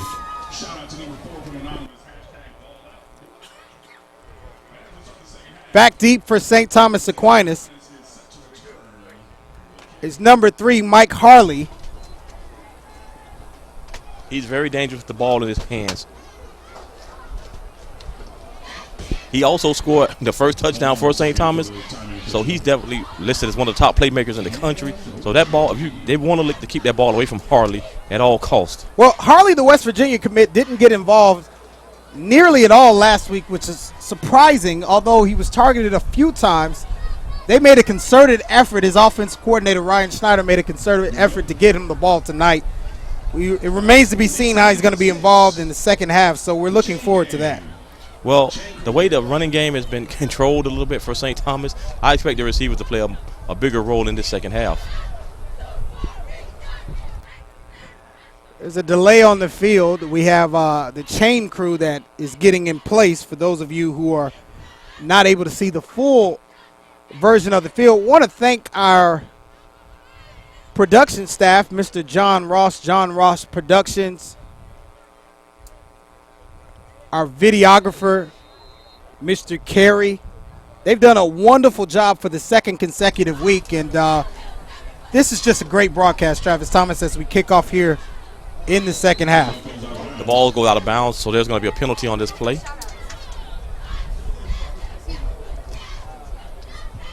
We're looking to see right now where St. Thomas will be taking over.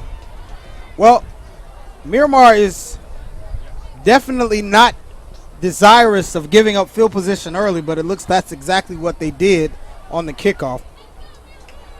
Hey, Tiana, y'all better be walking around my shout-outs, bro. Hurry up. It appears that St. Thomas will be starting to drive at the 35-yard line. Number 76, sophomore Vincent Murphy is in at the right tackle position for his first taste of varsity action. The football hotbed All-American from 2 years ago. Mikey Epstein up the middle, and boy, oh boy, Mr. Epstein back at his old antics again. Once again, we see that commitment to the running game that we speak of. With those backs they have, it's only a matter of time. You miss one tackle or take one poor angle, and you're going to have a foot race on your hands. Allen in the shotgun again to Epstein, and why not just give him the ball on every play, Travis Thomas?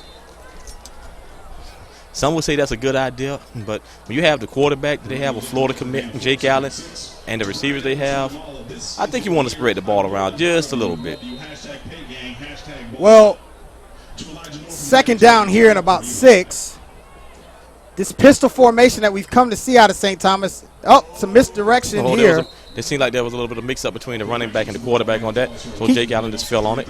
Keyshawn Braun is in for Epstein, and a little miscommunication for the former teammates back when they were 8th grade All-Stars under yours truly and yourself, Mr. Travis Thomas. It was a long time ago. We had them on our All-Star team. Good to see the young men that they've become, especially the great football players. Third down here for Allen. Pass complete to Jonathan Moore. He's brought down after picking up a first down. Nice opening drive here for St. Thomas. Definitely. They want to establish a rhythm. They're not in a rush. You have a 2-score lead, so your time is on your side. They're just going to measure out. They're going to measure it out. They're going to take their time. They're going to move at a deliberate pace. Everybody's getting their placements on the field. Placements on the field, indeed. Ball up the middle. Miramar's defense, I don't know about you, but it seems like they don't have the same bite early in the second half that they had in that first half. Well, sometimes it takes a while coming out of the half. You know, you cool down. The adrenaline isn't pumping like it is at the start of the game. But I expect them to pick up the pace within the next couple of plays. Allen in the shot. Braun in the pistol. He's looking right. Pass incomplete, intended for number 5, Joshua Palmer. Defended by number 3, Brian Edwards. The first time we get a chance to call his name, he's the University of Miami commit. His safeties coach, Ephraim Banda, is here. And, of course, he's taking care of the young man, letting him know, hey, we still want you to sign with the U in February. Well, Brian Edwards, he's a big time recruit. He's been a big deal since his JV days. Honestly, when you look at his measurables, he has incredible size for a defensive back, and that's what has a lot of colleges drooling. And he has a lot of varsity film. He has a lot of varsity film that you can draw from. Time out here on the field. It looks like Miramar, Travis, is not really liking the way it's going on this first drive. And they needed to do something very quickly about slowing down St. Thomas's momentum. Explain that, Travis. Well, you get your defense a chance to get in the rhythm. You talk to them and see where they're at right now. See what kind of looks they're getting out there. And basically settle them down. But anytime you call a timeout this early in the half, you have to see later on in the game when it comes to a critical situation, could this come back to bite them? I mean, they're only like a minute and a half into this half. And they're already burning a timeout, so they only have 2 for the rest of the half now. That could play a big part. Now, if they are to sustain something offensively, and they need to stop a clock to set up a critical play, this timeout could come back to haunt them. Well, it's either take this timeout or go down by 3 scores, and now you're talking about the game potentially getting out of hand. So you have to credit the veteran coach, Pierre Sonatis, and it's a scenario where he's trying to let his defense know, look, we're still in this ball game. Allen looks over to the sideline to get the call. That's Joshua Palmer at the bottom of your screen. Harley at the top of your screen for St. Thomas. Epstein in the shot.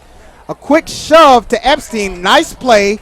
Looks like he picks up a first down, but he was down before the fumble. Miramar seems to think otherwise, but nevertheless, Travis Thomas. The referees are ruling it down. Nifty little play there from Miramar, for St. Thomas, rather. Here's the thing. When you call a timeout, guess what? Not only do you have the benefit of talking to your players, the opposition has the opportunity to get their players together as well, and that was a great play call coming out of the timeout by St. Thomas. First down for the Raiders. Pistol formation, handoff to Epstein along the right-hand side. He's still on his feet. Boy, he running and the ball popped out. It's on the ground. Who has it? Looks like St. Thomas recovered the football. It's going to bring up a first down. And you kind of saw that last night in the Tennessee Appalachian State game, fumbling the ball forward. A very fortunate bounce for St. Thomas. That would have definitely been the break that Miramar desperately needs. As it stands now, St. Thomas is deep in the red zone with a lot of positive momentum, and they're looking to push forward into the end zone. In comes number 65, Chad Kiernan. He comes in their power package. Braun gets the carry along the right side. Not too much there on the play. That's number 54 for Miramar. There to stuff it. That's Marvin Samdi, the linebacker. Credit Miramar's front seven. They've come to play tonight. Kind of getting backed up here in their own red zone, but Miramar looking to stiffen because the score here would kind of break this game open for St. Thomas. Allen back to pass. Sees a man wide open. That's Mr. Harley again on the screen, and touchdown. The slant pass again has been working for St. Thomas. They go up now 20-0, Travis Thomas. We said this would be a very pivotal drive. We will see how St. Thomas came out of the half, and they've came out very patient and methodical. That's the thing. They're not in a rush. They're not trying to get it all at one time. The mark of a good offensive staff. So Mike Harley gets his second touchdown of the game. The West Virginia commit is a guy that we didn't hear a lot from last week. But this week he's already has 2 touchdowns, and he's showing everyone why he's one of the best receivers in the country. When he gets the ball in his hand, he definitely knows how to find the goal line. But I want to say this. When watching this game here live, if you were to see this score, you would think this game is a whole lot worse than it actually is. If you're really watching this game, Miramar's done a lot to their detriment. For all the things that St. Thomas has done to them, Miramar, they've equaled the damage upon themselves. And it looked like Jalen Floyd was breaking on that screen pass, or that slant pass rather, but Harley gets right in between the defenders, tumbles into the end zone for a touchdown, putting St. Thomas Aquinas up 21-0. Well, I want to look at the body language of Miramar's sideline right now. Doesn't look good. It doesn't. It definitely doesn't right now. They look dejected. They have to produce on this drive. It's absolutely a must. They cannot afford any turnovers. They cannot afford a 3 and out. If they get a 3 and out right now, St. Thomas could bust this game wide open. Well, you go for it on 4th and 5 if you're Pierre Sonatas, and you do so with the trust in your defense, and it nearly worked out.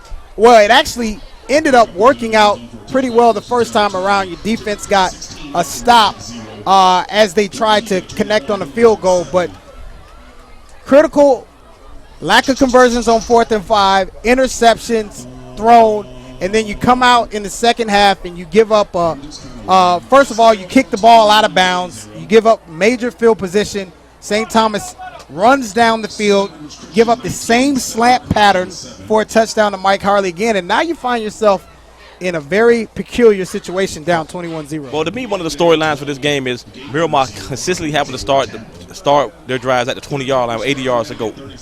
You have to be a very potent offense to go 80 yards on St. Thomas's defense. Well, a little bit of a change in the offensive formation here for Miramar. Looks like they got 2 backs in the backfield.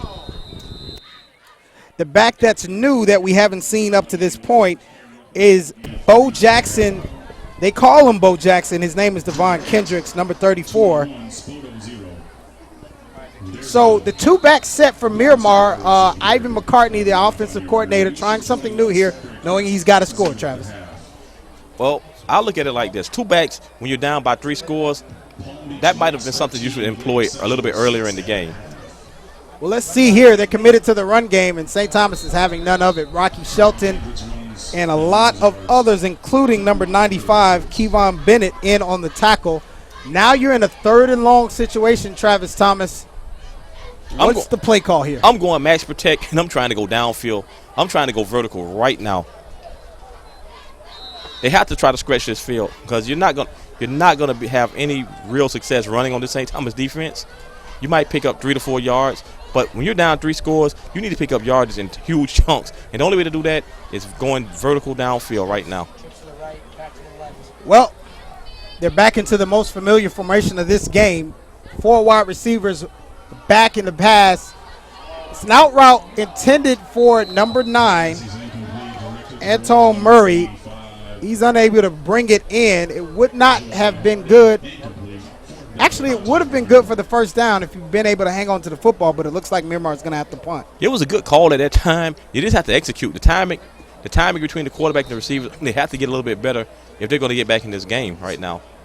And the defense definitely has to get St. Thomas's offense off the field. Well, they're going to be a little bit tired, aren't they, Travis? I mean, they've been right back onto the field now after that long first drive, and St. Thomas is beginning to lean on their run game, as you see Ivan McCartney, the offensive coordinator, clearly frustrated as the punt is away.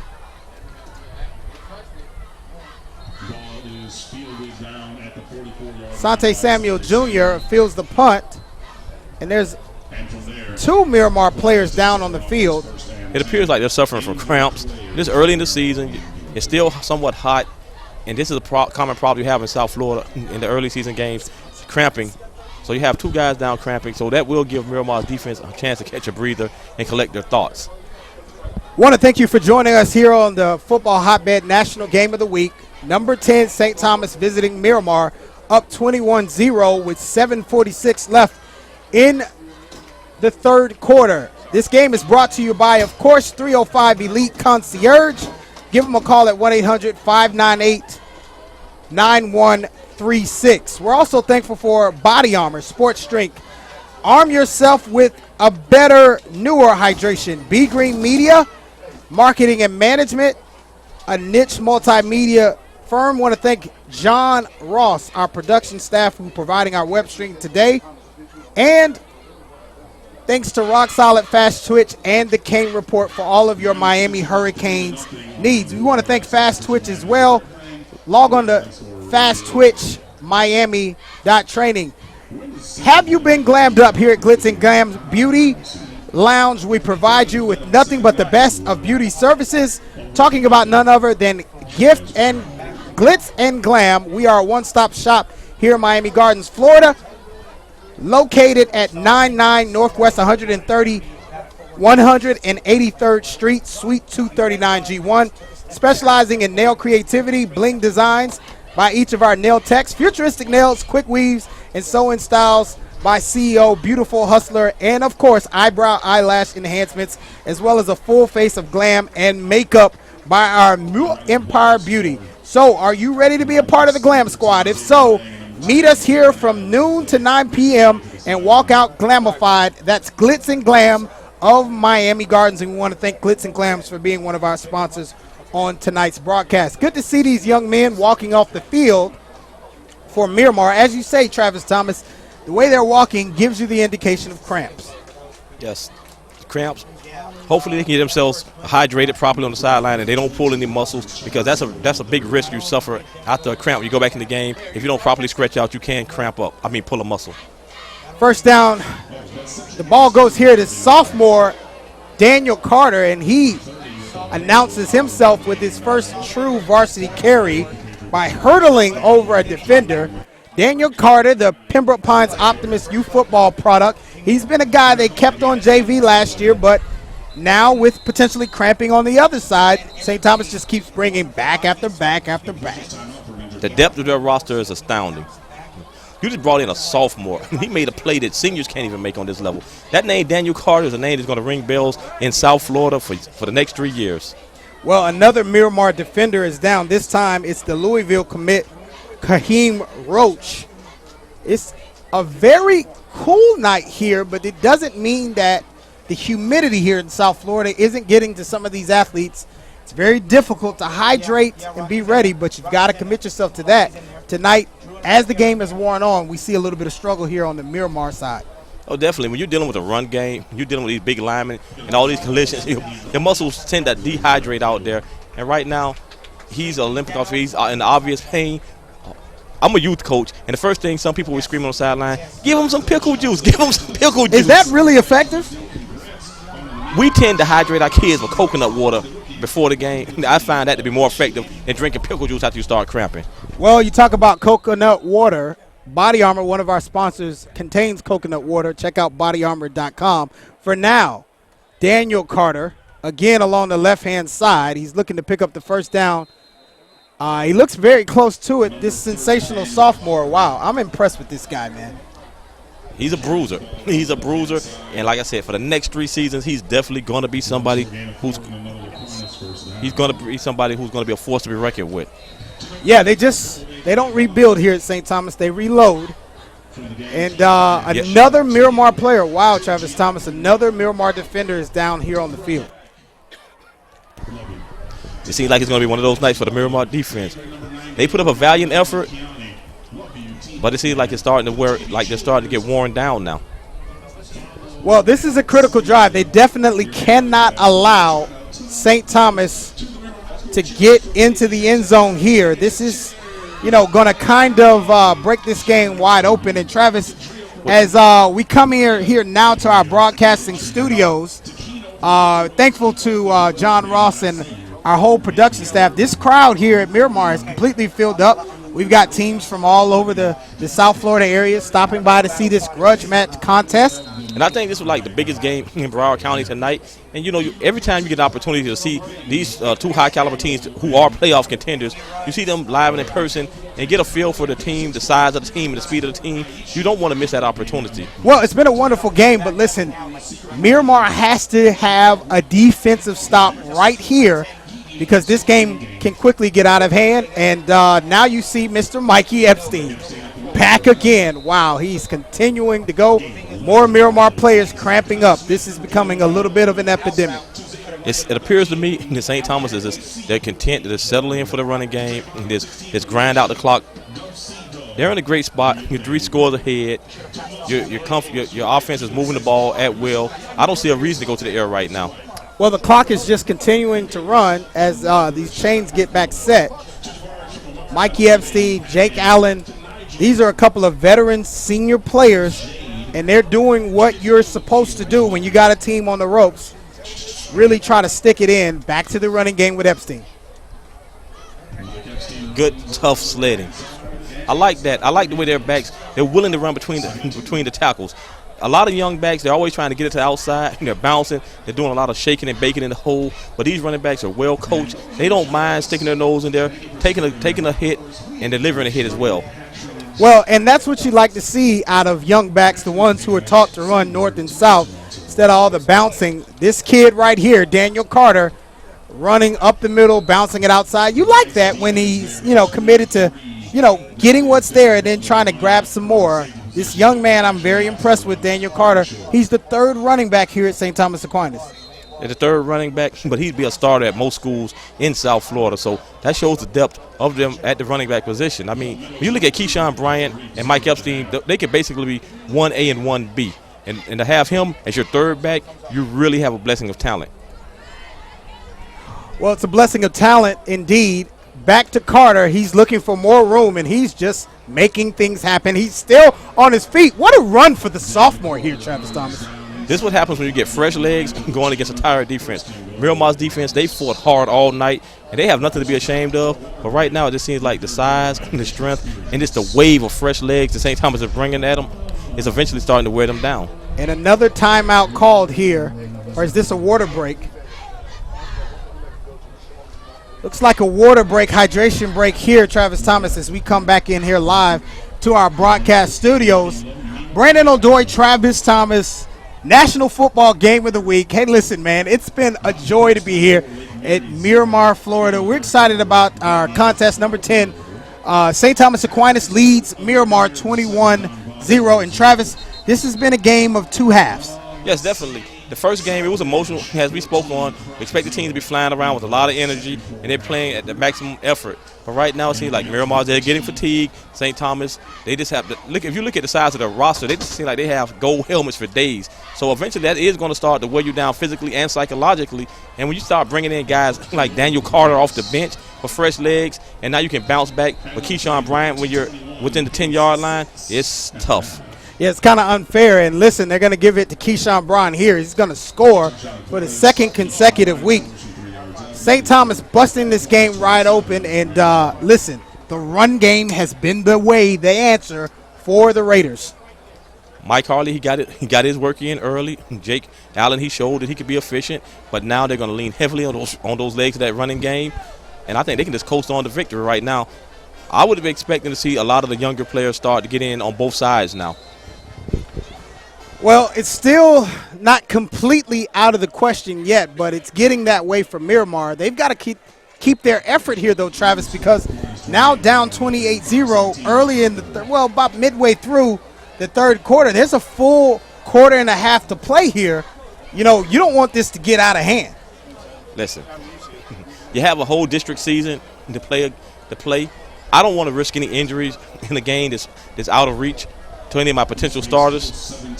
Keyshawn Bryant running behind that massive wall. Easy score.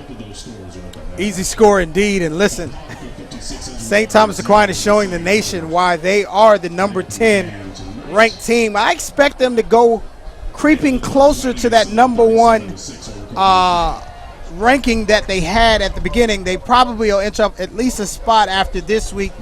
But Travis Thomas, as we come back here into the broadcast booth, what does St. Thomas have to do to rebound now? Because a lot of people got a chance to watch our football hotbed broadcast last week, the game of the week, 27-23 loss for St. Thomas.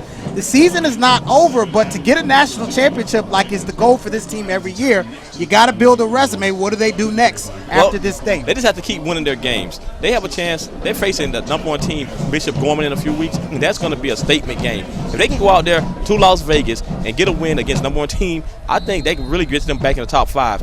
If I was a voter, I wouldn't have dropped them past number 3 after watching that game last week. That was a hard-fought contest to win either way. Well, probably not a lot of respect for the Booker T. Washington team that's now number 2 in the USA Today polls. But they have a game tonight against Pace Academy. But we still have a game here, 28-0 with Miramar coming back onto the field. Travis, you say it's kind of early, but nevertheless, still, there's no reason to get anyone injured in this game. Maybe play some young players, but you're down 4 scores here. You get a quick score. Maybe you've got a chance to begin to put this thing in motion if you're Pierre Sonatas. This game is far from over. Yeah, it's far from over, but you also have to remember, the goal for them is to win district. You're going to win district with a healthy team. A lot of cramping up from the Miramar sideline.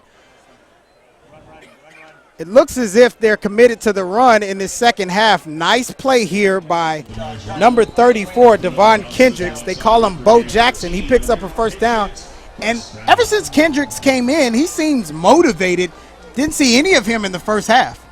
Well, he's a nice looking back. He's coming in playing with a lot of energy. And this is his opportunity. You know, you're going against one of the top teams in the country, and this is how you really prove yourself. When they sit down to break down the film, they're going to be measuring effort. Because right now the result is firmly in St. Thomas's favor, but the effort right now is what's going to get guys back on the field for next week. They give the ball again to Armstrong, and wow, this young man has provided a spark for this Miramar team that they so desperately need right now, and they're going fast as they have to do, down 28. It seems to be giving St. Thomas a little bit of problems right now as they're trying to adjust to this new speed from Miramar. Definitely. Fresh legs. The guys you got out there now, they're motivated. They haven't taken that beating in the first half, and he has a lot to prove. And with the name Bo Jackson, you know he's something special about him. Well, they give the ball to Bo Jackson again, and this young man, wow. Devon Kendricks, a.k.a. Bo Jackson. I see where he got the nickname, Travis. It makes me wonder why we didn't see Bo Jackson a little bit earlier in this game. And look at him. He says, look, he doesn't want to come out of the game, and we're up in the box with the Miramar coaches, and they're yelling, put him back in there. Hey, you got to feed him. Feed your horse. Right now, he's riding high. Feed your horse. And that's going to cause St. Thomas Aquinas to say, hey, listen, let's talk about it. Mr. Bo Jackson, Devon Kendricks, is giving us a different look. We don't like the way this is going. We're going to call an early timeout here in the third quarter. Travis Thomas, as we come back into the booth here, Miramar has come back to life. Ivan Sticks McCartney, the offensive coordinator under head coach Pierre Sonatis, they're not giving up in this game as you expected them not to do. This is a team with too much pride. I love to see the effort out of a team. Listen, even though the score might seem insurmountable, the effort, the heart that they're displaying from the younger players, I like that. That's building block for next week because guess what? Every team on your schedule isn't St. Thomas Aquinas. So if you can run the ball effectively on St. Thomas Aquinas, I think you'll have success against like 75% of the 80% of the teams on your schedule. Well, yeah, and this is a tremendous test, but it's also a proving ground for a lot of Pierre Sonatis' roster. He seems to have a pretty talented back in Devon Kendricks, a.k.a. Bo Jackson. Will he get the ball again here? It seems like he will, but St. Thomas has made the adjustments, and he doesn't get anything on that play. Grayson Crozier, the 6-foot, 11th grade, 200-pounder on the tackle for the Raiders. I think they kind of figured out that he's attacking that left side or the right side of their defense, and they kind of stiffened up. Now it's the time for the play action to see if he can go up top. Well, credit Miramar to going to the well until they made them stop the play. No reason to call a different play if they can't stop it. Devon Kendricks in the backfield with Steve Williams in the shotgun formation. Flag on the play, movement, and it's getting sticky after the play. This is still a lot of grudge match going on here at Miramar, Florida. Oh, right now it's about pride. If I'm a Miramar Patriot, I'm showing pride right now. I refuse to tuck my tail and run away. Hey, it's 28-0, but I'm still a man. I still practice. I put on my pants the same way as you, and I refuse to get bullied and punked out here on my own field. Penalty's going to be against Miramar. That's going to back them up for a long second down. And you are a Miramar Patriot, Travis Thomas. Definitely, and I mean, it's always been instilled in you. You just refuse to lay down. Well, Steve Williams is back to pass. It looks like he's going to attempt one of his first passes of this quarter, but no, he's going to keep the ball running out of bounds, and he gets out of bounds quickly before he could run into number 27, who ushered him out. That's Albert Tucker, the linebacker for St. Thomas Aquinas. Picked up a little bit on that second and long, and that'll bring up a manageable third down, probably 3rd and 11, Travis. I like the spunk of Miramar's offense. They refuse to quit. They refuse to go away. They're going to make this game. They're going to make this a respectable game one way or another. Well, it looks like this is going to be the critical drive for Miramar. Still in the shotgun. They've been in it all game. Antoine Murray, the receiver at the bottom of your screen. That's number 9. Flag on the play. What is this?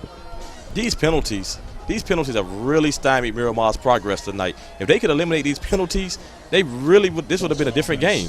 False start on Miramar. A different game indeed, but check this out. Now you're backing yourself up even deeper into your own territory on a drive where you had some positive momentum.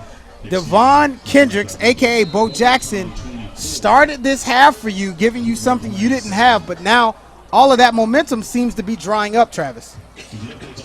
Those penalties have been a stickler have been a real issue all night. Moving forward for the rest of this season, and definitely for the rest of this evening, they really have to cut out the penalties if they want to find any success as a squad, and they have the talent to be a very successful team, but the penalties have to go.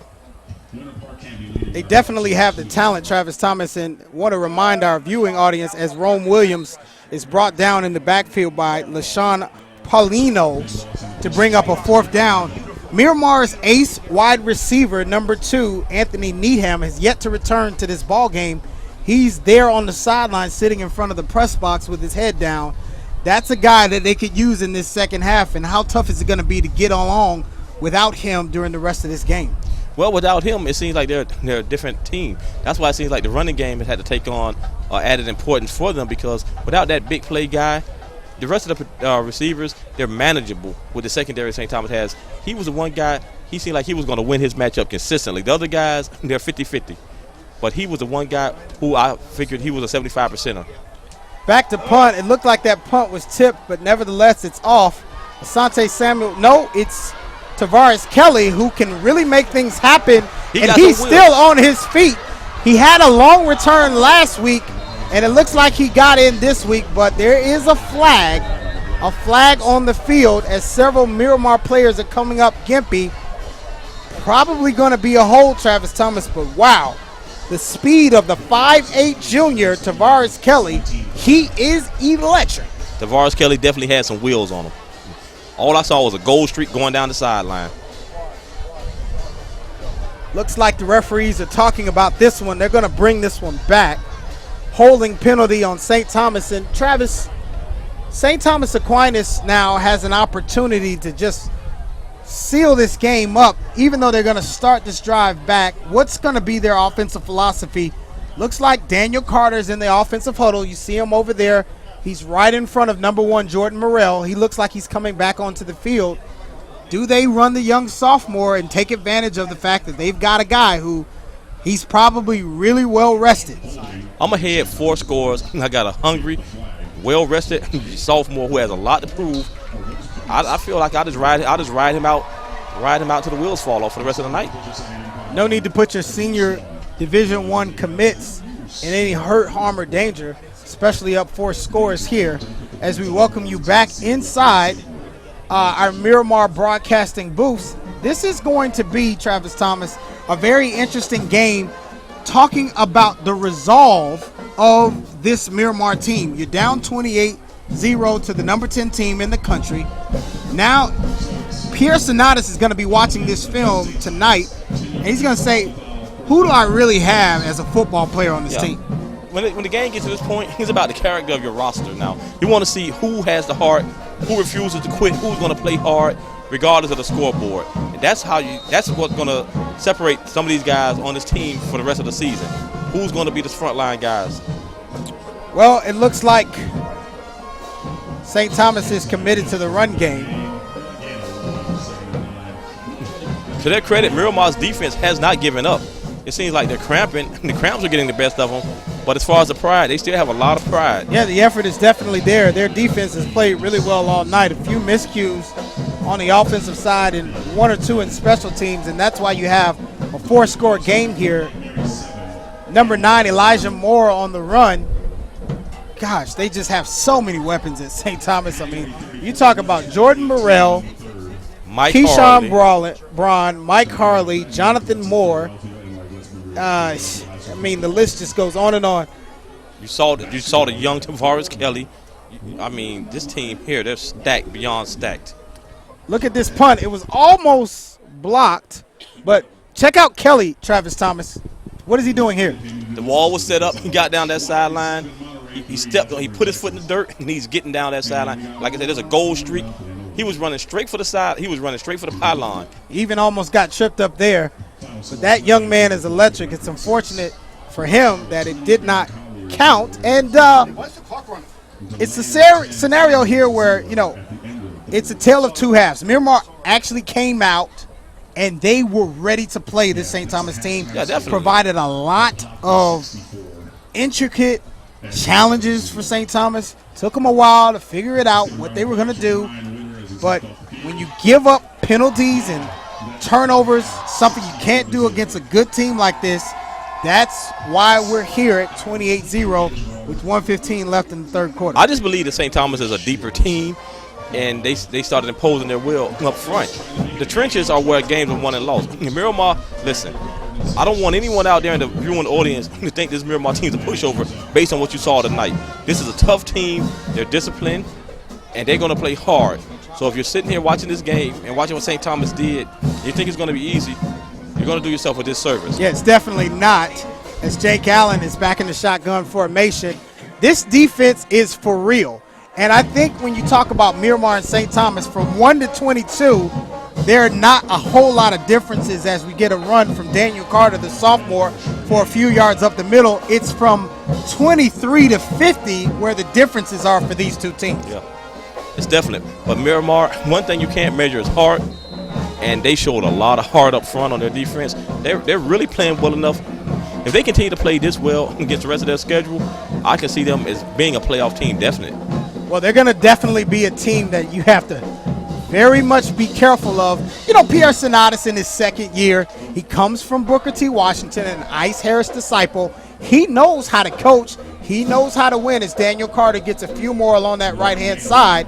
And it's a scenario where I'll tell you, it's just a matter of time for this program to continue to buy in to his system, the brand of football that he wants to play, Patriot football, Travis Thomas, and then you can start seeing the results on the field. Well, they had a lot of transfers this offseason. That affected the depth of their roster as well. But listen, if the people who they have there in the program right now, they continue to buy in and do the things that are necessary, this team can be great moving forward. They absolutely can. And now, as we come to the end of the third quarter, and now we're looking at fourth quarter football. This is going to be pride time, Travis Thomas, as we thank our sponsors again for joining us here on Football Hotbed National Game of the Week. Brandon O'Dory, Travis Thomas, 305 Concierge. Couldn't have done it without them tonight. Rashawn Welch, owner and CEO, want to thank him, as well as our other sponsors. Body Armor Sports Drink, a new way to hydrate. Drink bodyarmor.com. Also, we'd like to thank Big Green Media, marketing and management, a Mitch media firm. For more marketing and media needs, 1-800-1888-879-3396. John Ross, our production crew, always does a wonderful job. TheCaneReport.com. The Miami Hurricanes have a big game. Mark Rick's first game on tomorrow. Want to thank them for all the information about that game and more, and Hurricanes recruiting. Log on to thecanereport.com. It is all about the U. But right now, Travis Thomas, it is all about St. Thomas Aquinas up 28-0 here. Miramar's bringing the house. Getting ready to punt here. The punt is underway. Number 34, Cutler Burrito, gets the punt off. And Miramar now has a drive this first possession of the fourth quarter. I expect to see more Bo Jackson. He's shown the ability to get up in there, make the tough runs, and at this point, 4 down, 4 scores. Bo Jackson, he'd be my guy. Just ride him out for the rest of the half. Bo Jackson, the nickname, Devon Kendricks, the real name, the running back, the junior, rather, class of 2018 junior here at Miramar, number 34 on the jersey. He had a wonderful last series, but penalties continue to hurt this Patriots team, Travis. Penalties, that's something that must be eliminated. You can definitely not afford them against a team like this. Steve Rome Williams in the backfield, shotgun formation. They go back to Bo Jackson. He's still on his feet after an initial hit, stumbled back to the original line of scrimmage. Seems like Miramar is content to doing what they need to do, as we have some unrest here as this unfortunate situation from student body here at Miramar, where a fight is breaking out. As we pause here, and it's unfortunate here, and this happens in high school football, where, you know, issues starting school, and they continue to post activities like a football game, but we're still playing football here. Pass complete to number 5, Karan Brown. Listen, they get a few more games under their belt. I expect Miramar's defense to be highly efficient. If they can get Needham back and doesn't miss any significant time, Keno Morissette, he showed an ability to run the ball. Kendricks has showed an ability to run the ball. And Steve Williams, the quarterback, I like Miramar's offense moving forward. Well, listen, Miramar is getting some different guys to football right here. Karan Brown is now getting himself involved. You see some different receivers being brought in. Devon Kendricks has been subbed in. He's taken over for number 27, Keno Marciette. He's got a different swag about himself. And Travis Thomas, I can honestly tell you, Miramar seems to be trying out a different set of guys, and now it seems as if they're saying to themselves, look, let's see what we can get on film as they measure here for this first down. Let's see what we can get on film from some of our depth here, because we know we're going to need them as the season progresses. Listen, the backfield with Morissette and Kendricks, they're going to be just fine. The receiving core, they look like with a few more games under the belt, they're going to be a very efficient team. If they can get Needham, if he doesn't miss any significant time with that what appears to be an ankle injury, they could be okay. Well, the unrest in the stands has been calmed down. Credit this wonderful Miramar Patriots staff, the academic staff here, led by the wonderful principal and all of the band support. They did a wonderful job here as Miramar goes back to the run. That is another running back, number 20, Ralph Hugh, trying some different players and getting a little bit more results, Travis Thomas. Listen, I've told you, if you're looking at this game, the score alone, you'll think that the game was a wholly different game. But if you really watch this game, you see Miramar, they're a good team. Are they a great team yet? No. Potentially, could they be a great team later on in the season? Absolutely. Yes. Well, it's going to take gelling, and this is a good lesson. They were in this football game for much of it. Too many mistakes. You can't do that against a top 10 team, but they're showing you why, hey, listen, we're going to bring in some of our younger kids, and they're ready to play. These younger kids from Miramar, I think Coach Sonatas is going to look back at this game. He's going to say, listen, I might need to make some adjustments as number 83, Abdul Ibrahim, the wide receiver, the junior, makes a great first down reception. He might say, I might need to make some adjustments, Travis. I wouldn't really beat myself up too much about this game. Remember, it's non-district. So this is just a measuring stick. You know what you got to work on, and you come back and you get yourself together, and hopefully you don't have any major injuries. That's the key thing. Rome Williams back to pass. He looks deep, sees nothing. He's on the run. He's kind of a nifty runner there. I haven't really in the past seen a whole lot of running from him, even from his youth football days, but he seems to be a pretty solid dual threat. 8A in Broward County is wide open. You have Miramar, you have Flanagan. Flanagan took an unexpected loss to South Broward. They lost to South Broward? Well, they lost last week. To Oxbridge. To Oxbridge, yeah. Which is a good team this year. I think people thought Oxbridge wasn't going to be very good as Rome Williams goes deep just out of the hands of his receiver. And wow, number 19 for Miramar, just a little bit out of his reach. That's Roddy Evans. And I'm telling you, Travis, they've made some substitutions on offense, and they're getting some different looks. And it appears but let's not forget that St. Thomas has also made some substitutions. St. Thomas has as you were tweaked as getting well. ready to say.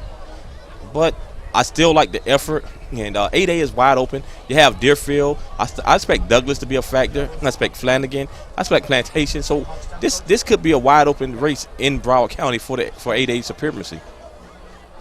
Well, this is a wonderful time to get some young players some reps and also some varsity film. Pass down the field. The receiver was wide open, but he drops the ball. And that's what you cannot do. Pass intended for Armstrong Johnson on what was third down, going to bring up a fourth down. Let's go back to that previous play here. Oh, man. Just out of the reach of Roddy Evans. So close, but yet so far. It's been a game of almost for Miramar. Yep, some of these things that you're seeing missed in the second game of the season, fifth, sixth game, the execution is going to be there. They're going to sharpen it up. I like Miramar. I really do. Well, they're going to go for this on fourth down and about 4. Strange not to see Bo Jackson here. Devon Kendricks in on the play. It would seem that he would be good for a nice screen, but Rome Williams is looking downfield. Looks like he gets the pass complete. Some nice effort after the catch by the young receiver. That's number 6, Armstrong Johnson. Wow, Miramar still with some energy here. If they can get a quick score, I don't know, Travis Thomas. Brandon Odoi. Brandon Odoi. 9 minutes.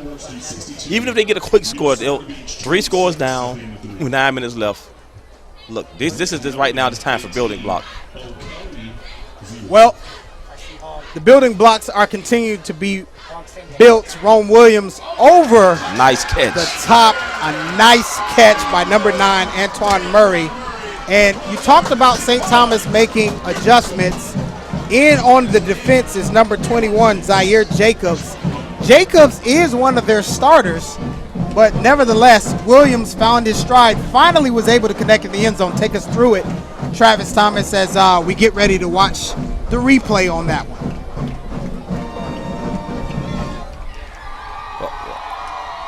Well, the quarterback dropped back. He had some time. The receiver got just enough separation. It was great ball placement, and the receiver they finally got it. They finally converted. Well, you see it here. Nice play just out of the reach of Zaire Jacobs. Miramar's going to go for 2 here. As I said, their kicking game is not the greatest. Williams loses his footing. He's brought down by number 52, Jalen Mackey. And the extra point try is going to be no good. But if you're Miramar, you're excited as we come back in to our Miramar broadcast studios. You're excited that you got a chance to get on the board. Yes. You had a positive drive that you can build on in this game moving forward. They've had several positive drives. They just came up short. Penalties were getting in the way. It seems like they finally put the penalties behind them in the second half. And I think that's the thing moving forward for the rest of the season. If they can keep these penalties behind them, if they can work out all the kinks in this game, I'd like Miramar to be a strong playoff contender. And as I spoke on this, the 8A teams in Broward County, there's no one has really separated themselves from the pack. So Miramar has as good a chance as anybody. Well, discipline is, of course, the recipe for every talented and elite football team. Expect this Miramar team to use this as a building block. Pleased to see them get on the board here, 28-6. Now, do you go to the onside kick, or do you kick this off and try to play defense? Because before you had all those penalties and miscues, your defense was the best thing about this team. No, I don't really try onside kick. I do a traditional kick because here's the thing. If they recover that onside kick, they're going to have a short field, and who's to know, they might go right up top immediately, and then you find yourself in another hole. Well, there's a flurry of young talent for St. Thomas that has now been levied into the game, but it looks like Pierre Sonata's head coach will attempt the onside kick. The hands team is in for St. Thomas Aquinas. Back on the hands team are number 1, Jordan Morrell, number 5, Joshua Palmer, and number 3, Mike Harley. Safety man in the back is number 6, Jonathan Moore. So what do you think of this strategy, Travis Thomas? As they get the kicking tee, I'm not sure if this means that they're going to kick the ball off or what they're going to do, but St. Thomas has their hands team ready to field this. Well, this is just a just-in-case lineup. I think Miramar is going to kick the ball deep as usual, but good planning by St. Thomas just in case Miramar tries something. Just, a score right now would just make the score look more respectable. I don't think it would have a major impact on the outcome of the game, but it could make the game a little bit more interesting going down the stretch. Well, it looks like Miramar thought better of that onside kick, and now they're going to get ready to kick it away. Back deep are number 9, Elijah Moore, number 1, Jordan Morrell, and number 3, Mike Harley. Kind of a squib kick, but that's going to go out of bounds again, and the flags come out. I'm not so sure about that strategy because I'm down 3 scores regardless. I think the outcome of this game has been settled. Right now, I just want to give my defense a chance to really sink in and play, and then I get the ball back. Maybe I can put another score on the board. But I definitely don't want to give St. Thomas the ball for this kind of field position. Well, I can tell you that the St. Thomas Aquinas offense has been moving, and they're still trying to move. They got their starting unit back out on the field, Mike Epstein, Jake Allen, And this unit is highly capable of putting a 65-yard drive together within the next couple of minutes. Hand off to Epstein. He's back up the middle. He's had a drive to rest now. Don't forget about that, Travis Thomas. Oh, definitely. He has fresh legs. He's hungry, and they want to finish this game with a flurry. So Miramar defense, they better not sleep. The band has begun to play here at Miramar, one of their trademark bands. They took the third quarter off, as most bands do, but they're back, as is Mike Epstein. Boy, he is running. Credit Miramar's defense. They're hanging in there. They're still delivering blows, and Epstein is still giving out blows as well. I like this this is my kind of football. Physical running, physical defense. This is very interesting. Another fresh running back in, Samuel Lewin, junior running back for St. Thomas Aquinas. He's the fourth running back who's going to get a carry here, presumably here on 1st down and 10 for the Raiders. And they just keep pounding. My goodness. Right now, Miramar, they're a little bit worn out, but they're still hitting. It's a lot of pride out here right now. They refuse to lay down, and St. Thomas is keeping up a steady pressure. Fresh legs, the O-line is still frying off the ball and getting after them, but Miramar, they're holding in there. If you're Miramar, what do you want to do on this drive? Down 28-6. Defense been playing, but been leaned on by this running game, Travis. I want to create that's what I don't want to do. Don't want to give up a big run to Keyshawn Braun. Miramar has become his home. He is a guy that every time he steps between the lines here, he's looking to have a big game. He's already scored tonight, probably closing in on 100 yards for Braun, and Mikey Epstein probably has 100 of his own. Daniel Carter probably half of that. This running game is stout. Miramar's called the defense because right now they're going to make the adjustments. They definitely don't want St. Thomas to get into the end zone. They got it down to a 3-score game. They're going to look to get the ball back and try to get in the end zone. The last thing they want to do right now is let St. Thomas go in again and really put the icing on the cake. Well, they're playing for pride at this time, but let's talk about this Miramar team. They're going to play Flanagan. They're, of course, led by B.J. Samuels, who is the Florida State commit. They've got to get past Flanagan. They've got to get past some other 8A foes down the road if they should move past Flanagan. Columbus took a very tough loss to Northwestern last night. These are the 8A elite caliber teams that are down the line for this Miramar football team. Well, you have Deerfield Beach in the northern side of the county.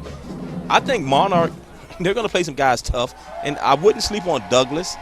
And if you go back down to Dade County, you have a strong South Ridge squad, a very strong South Ridge. And Gables, they're tough as well. 8A is completely loaded, and so is St. Thomas at the running back position as Daniel Carter comes back into the game, and they continue to march down the field, Travis Thomas. It's almost unfair when you've got 4 quality running backs on your depth chart, just continuing to ground and pound with a big offensive line like they do with the Raiders. Listen, this is why I give Miramar credit for scheduling this game every year. It doesn't have any playoff implications, but this is a great measuring stick against a great program to see where your team stands. Mikey Epstein back in the game. He hasn't scored yet, so he's probably looking to get a score before he leaves the ball game. It's curious, though, however, to see him still in. And he doesn't pick up the first down along the right-hand side. Well, I'm not really surprised to see him in because with the depth they have at the running back position, you're not going to see any one guy particularly get worn out. So they can rotate the guys so they can manage their carries. And I don't think Epstein has had like an absurd number of carries tonight. I've seen some games. Well, he may not have had all the carries he needed, but Daniel Carter has definitely carried enough, and enough to let us know that he's ready for varsity football. It's interesting to see a guy like Carter, who I got a chance to see a couple of his JV games last year. I expected him to dominate, but he appears to be a guy who plays up to his competition level. Listen, when you think of Daniel Carter on JV, he's almost unfair. I mean, his skill level compared to guys his age is obscene. See him again around the right-hand side. He's going to be met by Miramar as their 1st and goal here, St. Thomas Aquinas. And that clock is going to stop. If you're Miramar, you'd like to have it to continue to run so you can get out of here. But this is a pride series for the Miramar Patriots. They're not looking to give up another score here, Travis Thomas. That's the last thing they're looking to do. They're going to look to tighten up that defense. I wouldn't be surprised to see them to send a blitz off the edge just to try to stop an off-tackle run.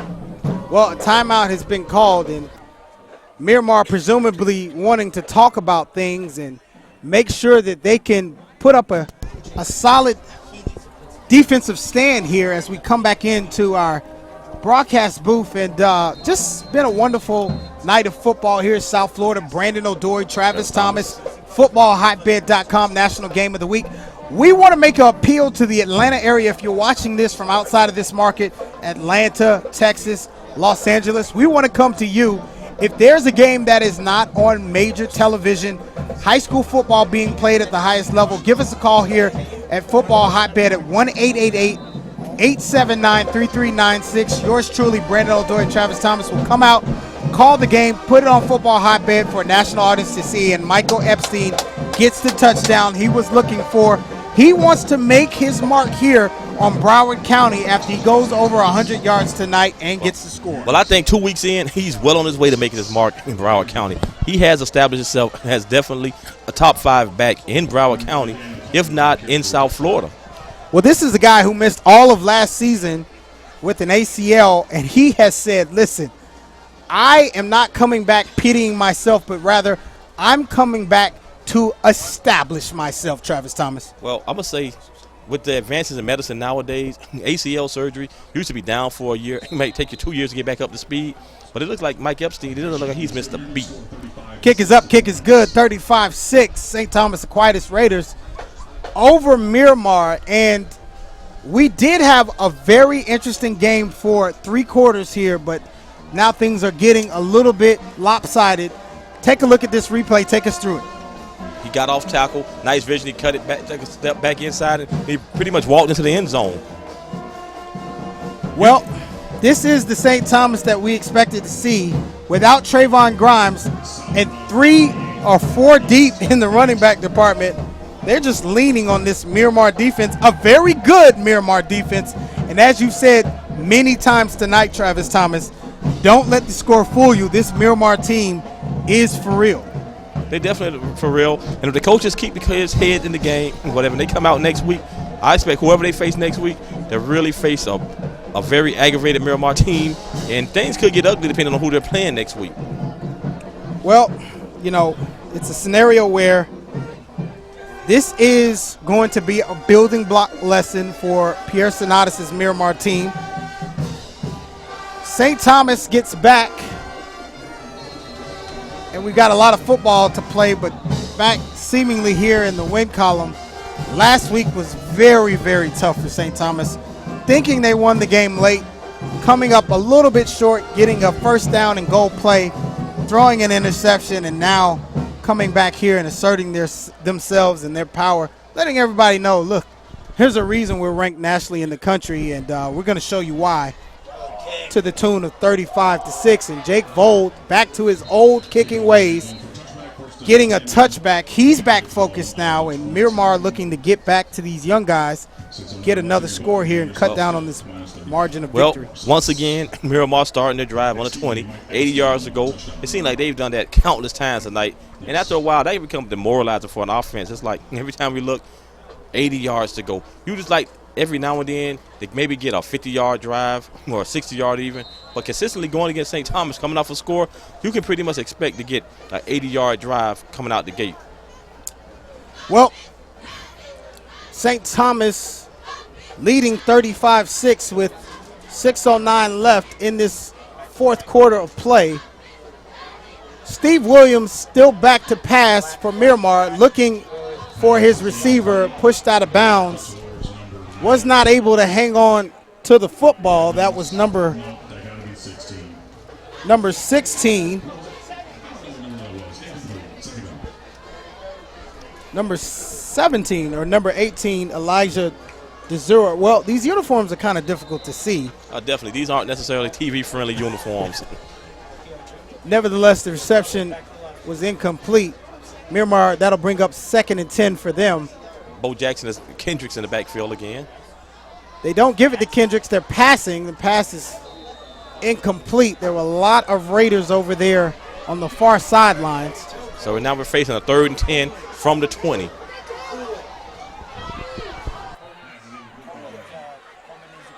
Third and 10 here.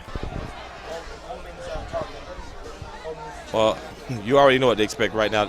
They're going to go up top. Hopefully they can get something to sustain this drive. Well, you expect a pass here. Williams back to pass. He sees a receiver, but he's going across the middle, and that ball was almost interception by Maris Martino. But it bounced on the ground.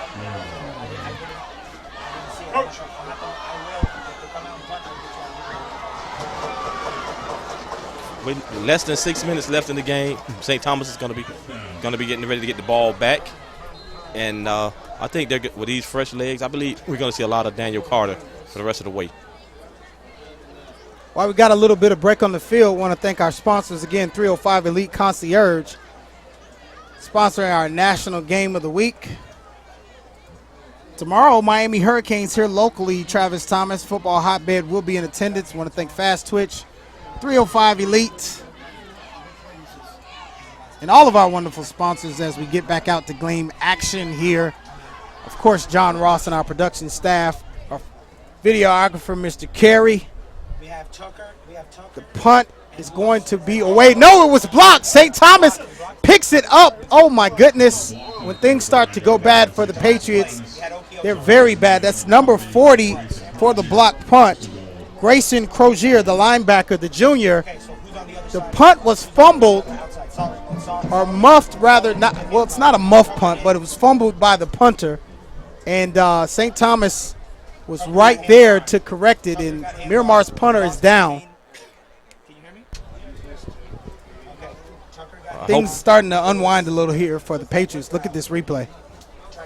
He mishandled snap, and Crozier came right down the middle, got both hands on it, and well, picked it up, and you can tell he was a linebacker, not a running back. He was running in the wrong direction. St. Thomas will take over on the 10-yard line, and the question is who's going to be in the backfield right now. Cramps everywhere for Miramar, and as the punter comes off the field, that's the wide receiver, Antoine Murray. It's going to be a game where Miramar will look back on miscues. Definitely. Against a team the caliber of St. Thomas, you cannot afford the mistakes that they had tonight. They're going to go. They're going to study the film. I expect a much better effort out of them in the coming weeks. Tonight is a learning experience. They have some young players that got some significant playing time, and that's always valuable. So moving forward, I expect a much better Miramar team. Number 29, up in there. Oh, Miramar picks up the ball, and that is the big running back, Devin Adams. Oh. He gets the fumble, picks it up, and he looked to be going.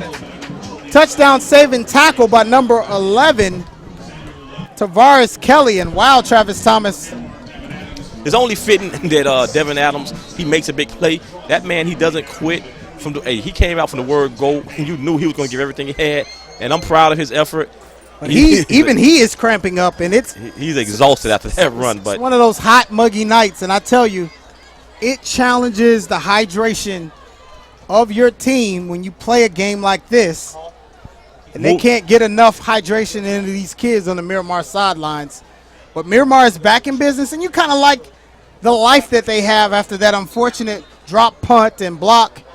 Now getting a chance to get those young kids some tape, some varsity film that they need, particularly if they want to go to the next level and play football. Williams back to pass. He's being harassed by the St. Thomas defensive line. The pass is away, incomplete, intended for number 5, Karan Brown. Talk about Davis. He has running back speed, it looked like. Definitely. He made some plays all night, and when he got that ball in his hand, Adams, you could tell he really wanted to score.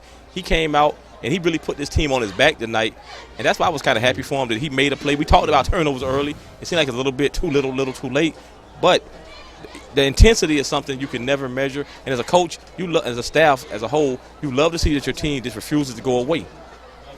Yeah, they refuse to go away, and that's the mark of a good program. Pierre Sonatis and Miramar, they're going to do big things here. It's going to take a little while to build, But as you can see, they have some good young talent running up the middle here. And, Travis Thomas, when they look back on this football game, Miramar will see missed opportunities as one of the things that they wish they could have back, because they were in this football game for a while.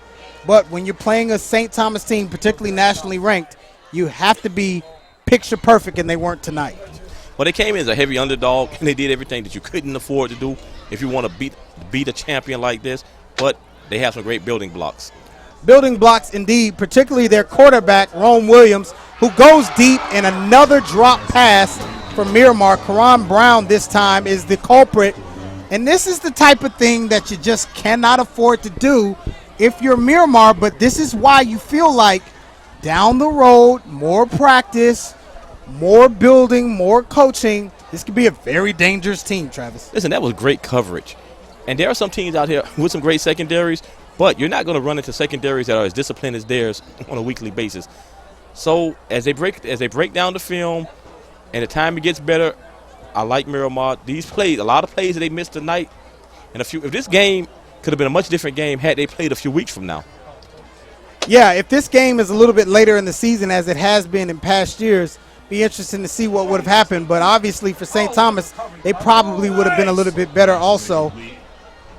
That defensive pressure is relentless from St. Thomas. They don't quit. Even though it's the fourth quarter, they're not letting up. They're still, if Miramar's still out there trying to complete passes, they're still trying to sack that passer. Neither team has took their foot off the gas, and I like to see that. Well, that's what happens when you've got programs. Ball turned over on downs. I think you're going to see the backup quarterback, Bo Feliciano. And let's talk a little bit about Mr. Feliciano.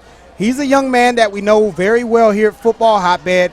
He was on our 7th grade FBU All-Star team back in 2012, went out to San Antonio to compete for a National Youth Football Championship. He's now the backup quarterback here at St. Thomas Aquinas. And Travis, if he was at most programs, he'd probably be the starter. Listen, Bo Feliciano, he's no slouch. Last year when Jake Allen was injured, he filled in against the eventual 8A champion Flanagan Falcons, and he got the win for St. Thomas. So, Bo Feliciano, you have a quality backup. They have an embarrassment of talent over there on the St. Thomas roster. An embarrassment indeed. They're in fully to the second and third string players, and they're seriously still putting the pressure on Miramar as the ball goes to Carter again. But Miramar's tightening up on that defensive line. Just too much pride here, Travis Thomas. They're not going to let the younger kids come in and have so much success. Yeah, definitely. These guys, they're at home. They know they still have 8 more games to play this regular season. They're not going to let their season be defined by this 1 week against St. Thomas. And their efforts are showing that this team has a lot of pride, and they know that people are going to say a lot of things about the scoreboard. But if you watch this game, there was a lot of things that Miramar could do better. And a few weeks from now, I expect to see a much better team. Feliciano in the backfield with Samuel Lewing.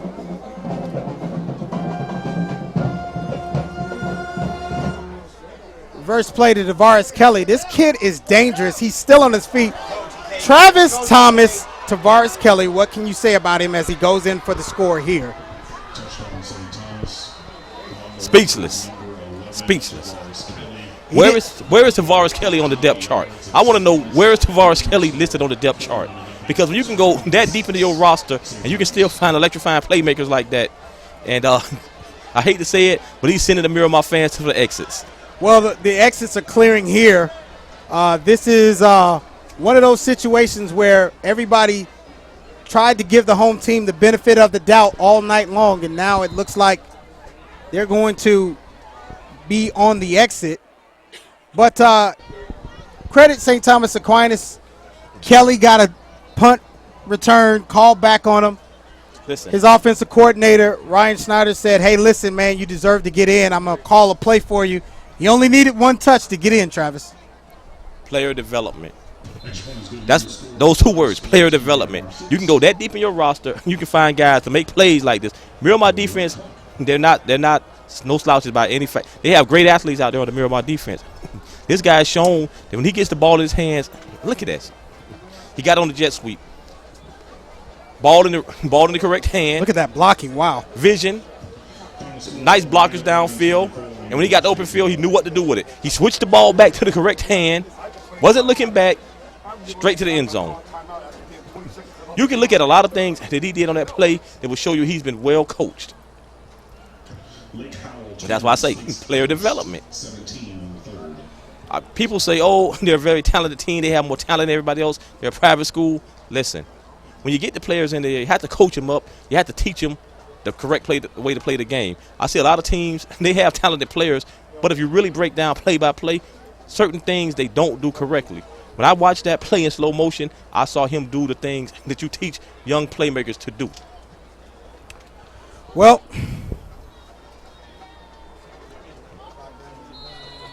the issue is all but complete here.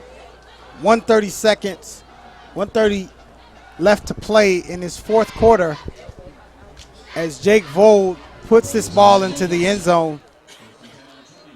Fourth quarter here, and things getting a little bit chippy.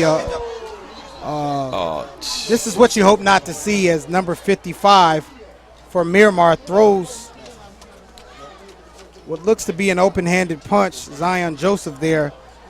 Just emotions kind of getting out of hand, and you have to keep your emotions under check, because guess what? You have teammates that are depending on you.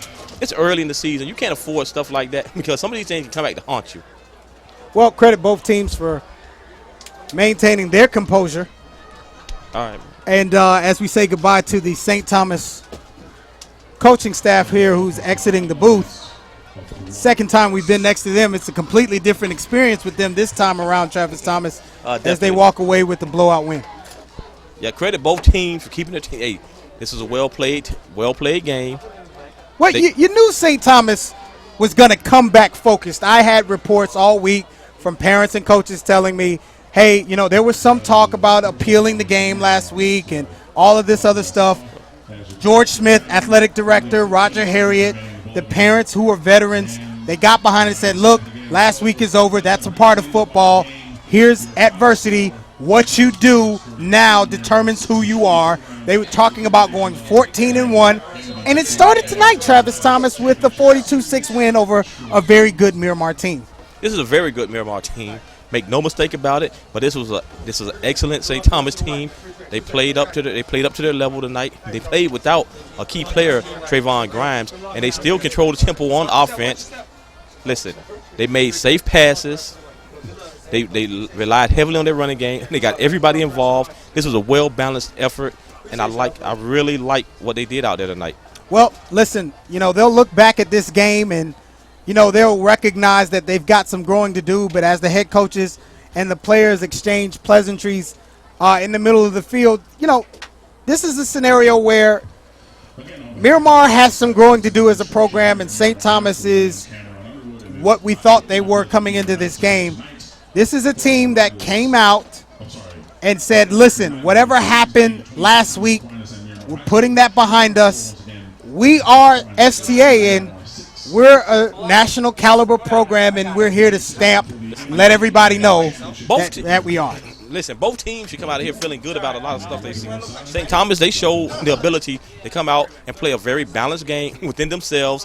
They didn't take a lot of home run swings tonight. They played nice, short, intermediate passing game. It was very effective. The offensive line, they played a dominant game, and they stood in the paint. And the Miramar had a very physical defense, but they kept their St. Thomas was able to keep their emotions under control. And Miramar, they kept their emotions under control for the most part. There were penalties that kind of set Miramar back and that costly interception. But for the most part, if I'm a coach on either staff, I see a lot of things that I can build on. And this game here, regardless of the scoreboard, there's a lot of positives that can be taken for both teams. Yeah, absolutely. If you're Pierre Sonatas, you're going to walk away from this game and you're going to say, hey, listen, we had this team right where we wanted them. After we bend but didn't break, down 7 points, we came back. We had some opportunities. After giving up the interception, they came back on a quick score for St. Thomas. But then what began to happen is you go for it on fourth down, having faith in your defense, but then penalty after penalty, miscue after miscue, drop pass after drop pass, and then all of a sudden, good teams do what good teams do. When you have that many miscues and penalties, Travis Thomas, they make you pay for it. Well, what I've seen this season in the 3 games that I've watched, the second quarter is very pivotal because I've seen teams, they play fairly even in the first quarter, but that second quarter is when the pendulum swings in either direction. You have to be able to get to the half. When you're going against a great team, the second half of the second quarter can do you in. I've seen teams that they've snatched defeat from the jaws of victory literally within 2 or 3 drives in the second quarter. Well, listen, this has been about as good of experience as we could have hoped for about 3 solid quarters, 2.5 quarters, and then things kind of got out of hand. But the final score here from Miramar, Florida, 42-6. St. Thomas Aquinas, number 10, takes care of business here against Miramar. Travis Thomas, your final thoughts as we wrap up this broadcast. Well, my biggest takeaway from this game is there's some exciting young players. Tavares Kelly, Mr. Kendrick, a.k.a. Bo Jackson. Those are guys who I'm going to be looking forward to watching in the upcoming weeks to see how they continue to develop. Oh, yeah, I can't leave out Daniel Carter. He's a guy who I already knew about. I actually had the misfortune of going against him in my youth days, and that wasn't a pleasant experience at all. And I see that he's right. He is who I thought he was. And, you know, that's actually good to see that he's steadily developing, and he's a future star, definitely. But Mr. Kendrick, he's a future star. Tavares Kelly, he looks like a track star. He looks like a 2-sport star. I saw the Miramar passing game. They're going to be all right they're going to be all right later on this season. St. Thomas, very disciplined secondary. They didn't allow many big plays. They were